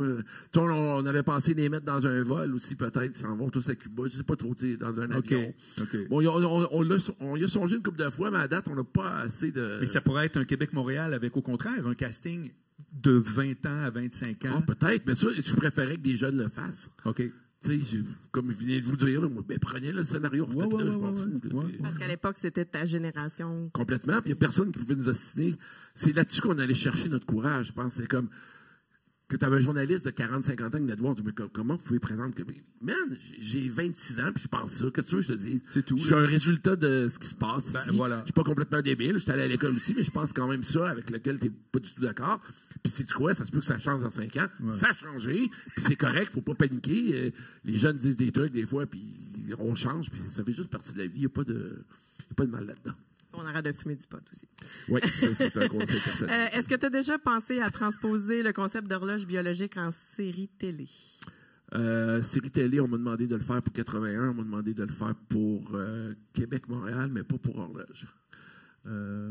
Aux États-Unis aussi, on m'a donné pour Horloge. Ils voulaient le refaire là-bas, mais ça s'est pas fait. Je suis pas beaucoup poussé là-dessus non plus, parce qu'un coup que c'est fait, moi, je disais, j'ai de la misère. Tu sais, je referais 81 aujourd'hui plus facilement, parce que ça fait 15 ans que je l'ai fait, puis il y a quelque chose dans l'enfance qui me plaît, que je trouve le fun à gosser. Tu sais. 81, je l'avais fait parce que j'avais le goût de refaire des scènes de patin roulette, mais quand le film... Oui. Quand le film a approché, j'ai dit, je trouverais pas de place pour le patin roulette, puis tout, puis j'ai paniqué, j'en ai enlevé dans le film, j'en ai gardé 2-3. Puis finalement, on a trouvé 2 places avec Brossard qui sont encore ouvertes avec les mêmes patins à louer quand il y a 70 Sérieux? semaines. Oui! Wow. C'est un party d'employés, là. Ça s'appelle comment? Palladium. Le Palladium, c'est encore Oui, ouvert? puis c'est ouvert pour des bingos. Écoute, ça, c'était ça il y a 15 ans, mais tu passes en face, les bâtisses sont encore là. Ouais. Il n'y a pas foutu de feu. Je sais plus pourquoi je parlais de ça, excuse-moi. Je sais pas. Mais je tiens à dire que moi, à l'époque, horloge biologique, j'étais début vingtaine, puis tu sais, les enfants, puis tout ça. Puis je me souviens qu'à l'époque, le chum avec qui j'étais avait capoté ce film-là, puis j'étais dit, toi, mon. Ah oui? Puis jamais on va écouter des films comme ça. Toi, ça t'avait fâché. Un petit peu. Ah ben oui, Ouais. ben oui. Un petit peu, mais j'avais aimé le film là, et tout, mais tu sais, c'est... Pourtant, tu sais, quand il écrase la pile d'un jus d'orange, je lui ai fait, hey, c'est un bon truc. Tu sais, je voyais pas ce qu'il y avait de fâché. Mais je suis plus avec ce gars-là aujourd'hui. Non, mais ce qui nous avait fait rire aussi, c'est que ça choquait plus les filles. Mais c'est souvent les filles qui avaient des gars au cinéma, surtout pour voir des films québécois. OK. Oui, c'est la très fille va chaud du faire. gros, comme Puis dit l'autre. c'était un bon compromis pour d'aller voir ce film-là. Pour certains gars, ils étaient comme, c'est quoi là? OK, je vais y aller. Ouais. Je Finalement, fêterai pas yes! pendant 1 heure. Puis là, quand ils rentraient là, après 1 heure, ils étaient comme, hey, tabarnak, ils prennent pour moi, eux autres. Là, puis, là, ça... Alors, en plus, on l'avait vu au ça, c'est Cinéparc, tu sais, puis on sait pourquoi. wow, au Actuellement, on va au Cinéparc. Cinéparc oui. à Trois-Rivières à l'époque. Ah oui, ça a passé là, bon Dieu. Oui, effectivement. Oh, Colin. Merci beaucoup. Hey, super, salut. Merci, merci à Cinéparc ma cousine aussi, Karine. Ben oui, Karine, écoute, t'es fantastique. C'est très drôle. Alors, qui aura l'honneur de la dernière question de la soirée? Magnifique soirée, d'ailleurs. Alors, attention, déjà, on a un personnage qui arrive avec sa calotte des expos. Et son nom est... Entrez donc. Salut, Ronald. Gibson, c'est ça? Exact. Oui. Souvent, Ronald m'écrit, toujours très intéressant. au poste. Absolument. Il existe pour le vrai, donc. Oui, exact. Il sort de mon Facebook. Fait que ma question, dans le fond, c'est Oui, que, monsieur. tu sais, quand vient le temps de faire un film, surtout en prenant exemple comme Québec-Montréal, est-ce qu'il y a matière à comme laisser improviser les acteurs au niveau du scénario? Oui, Surtout mais- que celui-là, il était comme vraiment fait pour être authentique, puis c'était un concept assez particulier aussi. Québec-Montréal, il est écrit au point à virgule. Il est Ouais. solide. Oh, on a beaucoup gossé là-dessus. Il est bien joué, c'est ça qui fait que ça a l'air vrai. Puis je vais au moins prétendre qu'il est bien écrit parce que c'est ce qui fait que ça coule bien. Ça a été gossé beaucoup. Ce qu'on faisait par contre pour l'improvisation, des fois, c'est qu'à la fin d'une scène, on va dire, qu'est-ce que vous pensez qui arrive après cette scène-là, ou en tout cas, dans la discussion, est-ce qu'il y a d'autres choses qu'on pourrait ajouter? Ah, on essaye ça. On va faire un petit changement des fois ici et là. Mais ce qui arrive après, c'est que quand tu arrives en montage, puis tu remontes ton film au complet, c'est là que tu comprends pourquoi tu as écrit ça, puis pourquoi ça s'arrêtait là. OK. Parce que des fois, c'est tout ce que tu as voulu rajouter, puis Ouais. ça m'arrive encore. Là, je vous dis, j'ai terminé mon film hier, puis il y a des petites affaires que j'ai rajoutées sur le fly, puis j'étais comme, on essaye ça. Ils prennent tout le bord pratiquement, parce que quand tu écris quoi, que tu fais à tête reposée pendant 2 ans, versus sur un tournage, il y a 42 personnes qui disent, on fait ça. C'est pas réfléchi de la même façon. non. Puis tu l'as d'en face quand tu fais le montage. Et elle sert à rien, cette phrase-là. Elle nous amène ailleurs. Alors que c'est là, il faut que ça arrête pour rentrer sur l'autre scène. Blablabla. Fait que, on avait fait un peu, mais il y a beaucoup de gens qui pensaient que c'était un film beaucoup improvisé, puis tout, alors que pas du tout. Là. C'est vraiment. Michel McGaurin, par exemple, là, pour qu'il puisse parler à 6 personnes en même temps, le gars, là, puis il faut que ça soit écrit. Tu peux pas improviser ça. Non. Sinon, moi, après. C'est tout slack, là. Hey, Puis tu man. reprends 1000 fois. Là. Ah, c'est ça. Fait que, il a fallu que ça soit bien vissé. Puis est-ce que tu dirais que c'est quelque chose que tu es de plus en plus flexible au niveau de l'improvisation avec l'expérience, ou au contraire, tu es plus strict avec ton Je suis plus scénario? capable d'identifier les places où ça se peut qu'il n'aille, mais je perds plus de temps systématiquement avec ça. Tu sais, j'essaie pas toujours d'improviser puis tout. Puis il y a une autre affaire aussi, c'est qu'au début, quand tu es moins connu, même en tant que réalisateur, les acteurs vont te proposer des fois plus facilement. Mais quand tu gagnes en expérience, puis tu as fait des trucs pas pires, puis ils ont tendance à respecter plus OK, c'est ça le texte, on va essayer de faire ça. Puis, tu sais, personne cherche ailleurs, ils ont l'impression que tout est déjà là, il faut juste bien le faire. Alors que quand tu es plus jeune, puis tout le monde, bon, on va explorer, je trouve pas ça. Ouais. C'est juste, c'est normal. Ben Moi oui. aussi, je suis de même. Mais à un moment donné, tu fais que non, on l'écrit, on sait où qu'on s'en va. Essayons ça. Mais en même temps, puis c'est bon, parce que pour arriver à ce que tu dis là, ben, c'est parce que tu as dépassé un peu quand tu dessinais. Là. Oui, Tu t'es complètement. permis de le complètement. faire. Ben, c'est tout Puis un naturel. jour, tu ça. t'es dit, non, mon dessin, c'est ça. tu sais. Oui, Ouais. il faut faire confiance à ce qu'on c'est bon. écrit quand on pense qu'on l'a, la babelle. Là, puis voilà. Fait que c'était pas mal ça pour Merci, moi. Ronald. Ben, merci beaucoup. Parfait, M. Ronald. Hey, c'est la fin.